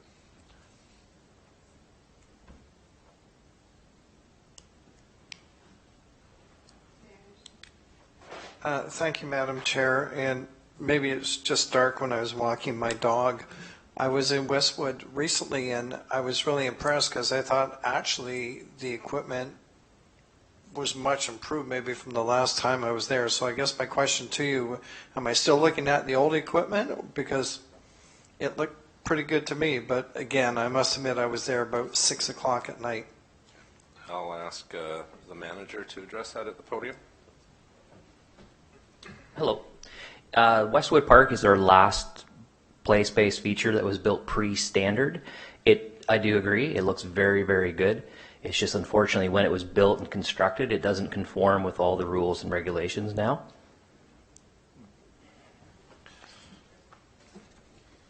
And just looking at 2021, the intention is that rather than just putting small pieces around the community, that perhaps beginning next year we start building a much more comprehensive playground for the community. Okay, so moving to page 68, this is Cooey Park. I talked a bit about this before. So our budget in 2019 is $60,000. We're asking for a budget of $100,000 in 2020. The $60,000 in this year would be carried forward, so it would be an additional $40,000. This is intending to implement the plan as much as possible over the next 3+ years. We are also considering and investigating potential costs of how to link the new Cooey Park with the Peace Park through potentially a pedestrian bridge similar to what's already at Peace Park. But that's not included in this budget and will come forward probably at the next budget deliberations for further information on that. So the current plan is that we would fully implement the plan subject to the pedestrian bridge over the next 3 years or so, 2 or 3 years. Page 69 is just replacement of a brush hog. It's a piece of equipment that is used to help maintain the parks, and this piece would also, a new one would have greater functionality for mowing as well. Again, just end of life of heavily used equipment. The next item, number 70, relates to one of the agenda items at the last Committee of the Whole meeting. Council has directed staff to install 2 water filling stations in the community per year for the next 3 years. This is an estimate. Obviously, we will do everything we can on all activities and capital projects and procurement to get the best deal. The difficulty with this is until we determine exactly the location of these filling stations, we won't know the actual capital costs related to installing them. The equipment themselves, I think, cost in the range of $3,000 to $5,000 roughly, because they are external, outside equipment that needs to be built to withstand potential vandalism and inclement weather. So we're estimating, and it might be at a high end of $12,000 each. But again, if we don't require the full budget, then we have a savings at the end of the year.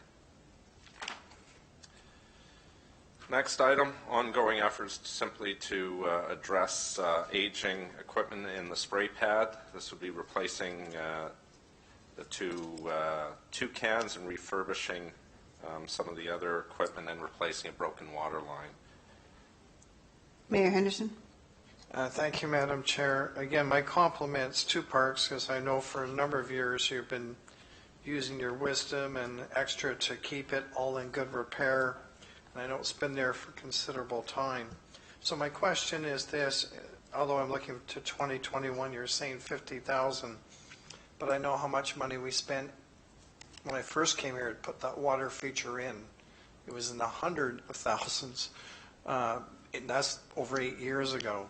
So my question is, just so I'm clear, when you mention on page 67, potentially comprehensive playground at 300,000, and knowing that at some point we're going to have to replace the waterfront spray pad if we go that direction at 50,000.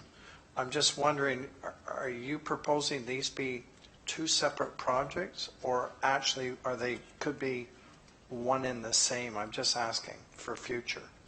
Well, I think through you, Madam Chair, to the Mayor, they are considered separate projects, but the waterfront plan certainly is intended to integrate all of the design. So as we move forward, we would certainly be trying to integrate all of the new improvements to the waterfront. This 50,000, and the manager can correct me, but I think that's just recognizing that the equipment is aging. We did have, I think, previously 300,000 identified. We just haven't included that at this stage because there's so many capital needs over the next couple of years, and until we see the direction the council's going and the priorities of council, we'll come back to the longer term needs. Okay. Next item, page 72. There are some significant cracks at Peter Delanty tennis courts that I think council heard a little while ago from one of the delegations. This is to address some of those concerns and resurfacing it. It's not replacement of the asphalt, it's just resurfacing the tennis court with with specialized material and filling the cracks. So this would certainly extend the life. It doesn't address some of the bigger problems of the slope and all of that, but the main concerns are related to the cracks and the heaving nets. So that's been estimated at 53,000. And I know there's also been some discussion. Councillor Charlie. Through the chair, Director Hustwick, for the benefit of the public and for council, can you just clarify whether the 53,000 for the tennis court resurfacing would include line painting that would facilitate pickleball? Yeah. Through you, Madam Chair, to Councillor Chorley, yeah, I was actually just going to add that would include line painting. So we could certainly, there's one pickleball court lined at that facility. We could certainly, within this price, include the lines. That's a minor expense to the whole project. We would simply need to just engage the tennis club and pickleballers to have that discussion about how best to do that. Tennis players don't always like the added lines of pickleball, so we just have to talk to the groups and reach agreement on how best to address that. Next item is page 73, Donegan Sea Diamond. This is investing similar to, I think, what was done in Legion Fields not that long ago, is bringing Sea Diamond back up to a higher standard as it had been in the past. This has been driven quite a bit by local sports teams, and there's greater need for that diamond. Use of all facilities fluctuates often depending on how the Blue Jays or the Maple Leafs or the Raptors do. So ball has been picked up quite a bit in the last couple of years, although I'm not sure if the Jays are going to keep that going. They didn't do that well this year. Mayor Henderson, you had a question? If I can, thank you for the note of the details. Appreciate it. The only one I thought about with this diamond, is there any consideration for sun shelter? I don't know how else to call it. Am I in the right diamond where the lights are in the main diamond in Donegan? And the reason I say that, because sometimes I go down to watch the odd game, not that I'm good at baseball, but I find if we have hot summers, which we appear to be having, they're just baking like little oysters on the bench. So I'm wondering if that could be considered. Well, we can certainly do that. I can ask the manager. I don't believe this cost estimate would include that, but perhaps the manager has an idea on how much that might cost.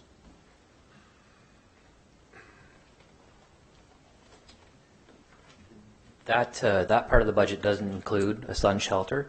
We do have the ability to include it down there. We did a similar job at Legion Fields where the players' benches were open, there was no coverage. we ended up fencing them in and putting a roof on it. So I can't quite recall the cost off the top of my head, but I can look into it. Or you could bring an umbrella, Mayor Henderson. Okay, next page, number 74, Westwood Park parking lot. This is stemming from the demand of that facility. It's the only rugby field in town. I understand it's heavily used on particular days, and cars are parking all over the place, including on the grass, and there's some concern about safety. So this would expand the lot and make it safer for users. Mayor Henderson? I'm just asking through, and I'm not asking for details, but through the chair, Director, is there any kind of MOU you have with the Cobourg Saxon to, as we make this their field for the Saxon rugby? I know why we're doing it. It's a great move.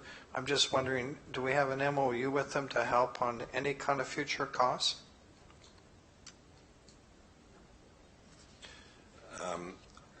No, there isn't a formal MOU, I don't believe, but we've certainly been in discussions with, they do have funds, and there is a willingness for them to contribute to future improvements. So we have had a number of discussions about how they could get more involved, and those discussions will continue, and we may very well reach an agreement, especially if we're going to be investing any significant amount of money in that facility. Okay, next item, a few more and we're coming to an end here. The next item is the adult fitness park that council has been quite engaged in discussions with delegations. We have based this on the recommendations of the waterfront plan that estimated a $90,000 cost. I think it's consistent with discussions with the proponent, and the way it's structured here is that the total project cost would be offset by a $25,000 grant, which is how much was submitted for a provincial grant, as well as $40,000 in fundraising. So the total cost to the community, to the municipality, as outlined here, would be $25,000. Okay.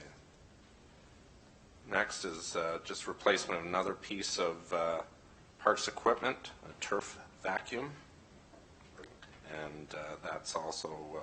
Sorry, that's 2021. I think we're done for this year. That brings it to conclusion. Thank you very much. Thank you, Director Husquick. Lot to take in. It's a big budget, and no doubt there will be some cuts coming because it's a big budget, but we don't know that until we go through the finance chair and find out what's going forward. Are there any questions in all these pages from any member of council, questions of clarity? Obviously, we will debate this on January the 9th, and we will be debating the final budget, which will go out to the public on the 13th of December. So until then, as the Director Davey has indicated, there are some funding allocations. I'm glad to see to date none of these funding allocations have included Northam or HOCO, which I think reflects a true budget. But it's also a really big budget. So I think we really need to, we're going to make some hard decisions come January the 9th. So we have all the information, and we need to sink it in and go forward. Councillor Chorley? Thank you. Through the chair again to Director Hustwick. Regarding the adult fitness park, can you just clarify where the $90,000 estimate comes from? Because council has heard lower numbers previously. Through you, the Deputy Mayor, sorry, I'm a little nervous. The $90,000 was a recommendation from the waterfront master plan. It includes 20 units for the adult fitness park. Each unit is approximately $4,000 to $6,000 to purchase, so that's where the $90,000 came from. And just to follow up on that, is it feasible to have a more modest park with a lower estimate in this budget? Absolutely. It's entirely up to you. Port Hope's budget, our fitness park, has 6 pieces of equipment, and it seems to be used quite well. Just as a follow-up of that, Teresa, has the grant been received, or do they know yet? We are not aware of if we were receiving the grant yet. We did apply. Councillor Darling? Thank you, Madam Chair. If I may just go back to the Westwood Park parking lot extension. I drove by that a little while ago and commented, geez, they've expanded the parking lot. I see cedar posts were put in and whatnot. Are we talking like a paved parking lot here, or actually expanding the size of the parking lot again? You can let the manager of parks, but I know last year we did place wooden posts because people were driving all over the park, including onto the rugby field. So I'll just let the manager, John, speak to that. Thank you. Yes, that's true. So the cedar posts were installed to deter people from driving out onto the field. We had some vandalism. Currently, the parking lot's not large enough for when Saxons are playing, so they're on the old ball diamond and the turf. And that's where the problem's lying, is there's just not enough room for the vehicles that are there that when they're playing, and the cedar posts were installed to keep people from driving on the field. Okay, so when you say the old ball diamond, the ball diamond's not in use anymore there, so you're just going to expand it into that area? Yeah, and it would be this for a gravel parking lot. Okay, thank you. Any other questions? Well, that's good. I'm sure there'll be more on the 9th of January. So moving on to the budget, to the agenda, there's item number 4, which is a community services building efficiencies funding request. Councillor Charlie, if you could just click that open under that file on 3.0, there's a recommendation there. I wondered if you could, I don't know if you've read it or not, but just take a minute to read it and bring it forward to council, as we need to vote on that prior to the funding. I'm sorry, can you repeat where that was on the agenda? Just click on the under 4 in the agenda. There's an asset management system. Just click on that, and in that, on that first page, 3.0 is the recommendation. Yes. So the recommendation is that council receive the asset management report for information purposes, and further that council allocate $85,700 in the 2020 operating budget to be funded from the $619 and $5 in provincial building efficiencies funding to complete asset condition assessments, acquire software, first-year subscription fees, train staff on the use of the software, and import data into the new database, and include ongoing operating costs of approximately $15,000 in subsequent budgets. Thank you, Councillor Charlie. Any discussion? Okay, I'll call the vote. All in favor? Motion is carried. Thank you. We now move into Committee of the Whole open forum. Does anyone have any comments that they wish to present to council? If they wish, come forward to the podium. Need your name and address as well.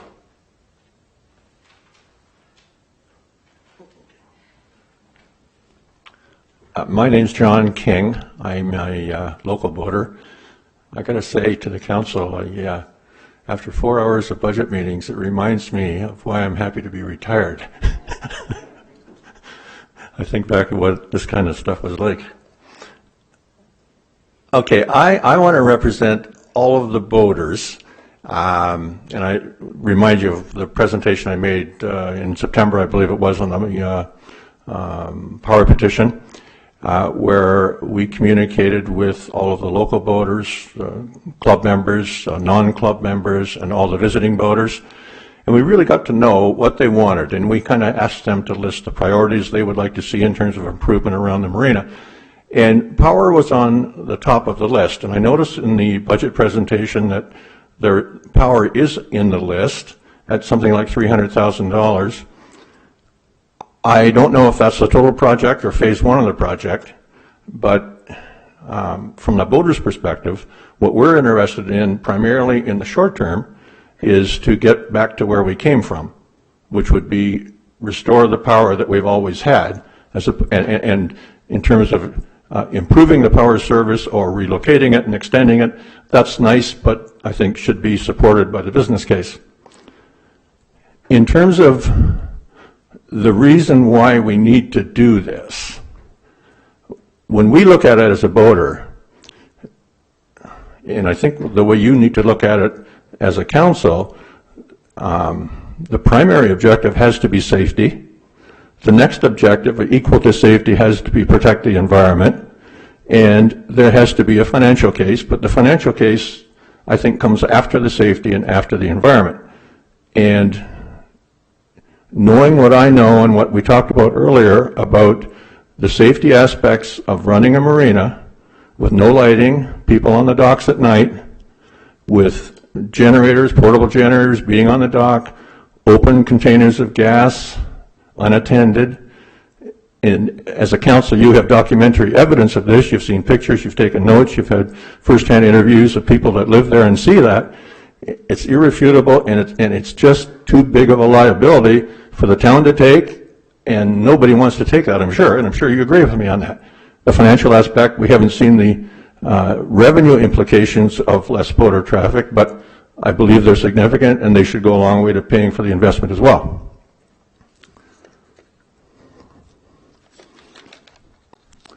In terms of the budget, the only other comment I would make is that, I saw advertising for the marina.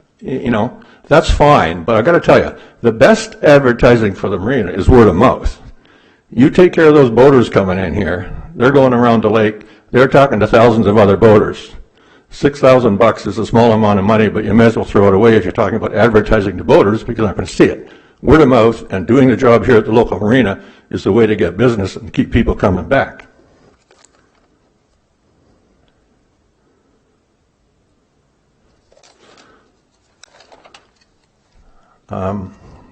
One couple little things on just kind of like process in terms of as we look at it as a boater. I was looking at my boat slip agreement earlier today, and it says that the marina can change the terms, the service, the conditions of that agreement at any time for any reason and give me 2 days notice to either agree or disagree, and if I disagree, I guess I'm out of the marina. I think that's kind of like unfair and unreasonable, and especially in view of the fact that with the uncertain power conditions, there could be major changes made, and if you invoke that kind of a clause, it just doesn't make sense. And the other thing I want to say is that in terms of timing, if I'm praying that the council goes ahead with at least phase one of this power situation this year, but if for any reason that was delayed, I think the marina has to give the boaters the opportunity to understand that delay, the reasons for it, the duration of it, and then for the boaters to make a decision as to whether they want to leave their boat here or move their boat somewhere else. And the way the payment for the lease situation is, and if you ever invoke that 2-day notice clause, you could perhaps put boaters in a position where they have to make major decisions with no time to make them or to make backup plans. So I think the council has to look at, or the marina has to look at, a more reasonable approach to that. So just to summarize, I believe from a boater's perspective and from a townsperson's perspective and from council's perspective, you have to look at the safety impact, you got to look at the environmental impact, and you got to look at the financial, but in that order. And speaking for myself, I would not operate a marina, I wouldn't operate a marina if it wasn't safe and environmentally safe. I'd shut her down and fix it before I started operating that marina again. That's just me. I'm not speaking for anybody else. That's my view. Thank you. Thank you, John. There's a sheet there that for your address. Can you just sign your name in as well? On which now? Sorry. Is there a sheet there? Yep. There's a sheet there on the table for you to sign your name and Oh, just okay. your address. Sure. Thank you. Anyone else that just state your name and address as well? Thank All you. right. My name is Alan Clough. I actually live in Warkworth. I have a boat in the marina here, and I'm a member of the Cobourg Yacht Club. I had the pleasure of participating in the aquatic safety audit, and there were a number of recommendations in there regarding safety to do with signage, life-saving stations, and so on. I know at the time there were a number of people with concerns of that audit. However, these recommendations are non-controversial. They are to do with safety, and they were very sound. I would like to think that the operating budget of the marina would cover those recommendations this year, or 2020, I should say. I'd also like to speak in support of ensuring that the operating budget for the marina covers dredging the west side of the harbour. The west side of the harbour is becoming increasingly unusable to canoers, dinghy sailboats, and also the dragon boaters because the water is so shallow. On the photographs that are available of the harbour area from the air, you can clearly see where these areas are filling in, and that would probably decrease the available water space for these kinds of watercraft by a quarter. The north side of the harbour is already filled in. What is now declared to be a wetland used to be beach from which sailboats were launched as recently as 20 years ago. You are losing valuable water space in your harbour by allowing it to fill in. So I would like to see that, given we have the dredging equipment, that the operating budget for that dredging be included so that all these kinds of non-powered watercraft can make useful use of that space and not compete with the powered craft that are going in and out of the harbour on the east side. Thank you very much for your time and attention. I do appreciate it. Thank you. Bye. Thank you very much, Alan. Anyone else to come forward? Seeing none, the last thing, or second last thing on our agenda is a closed session. If anyone from council wishes to go in to talk about any staffing or personnel issues.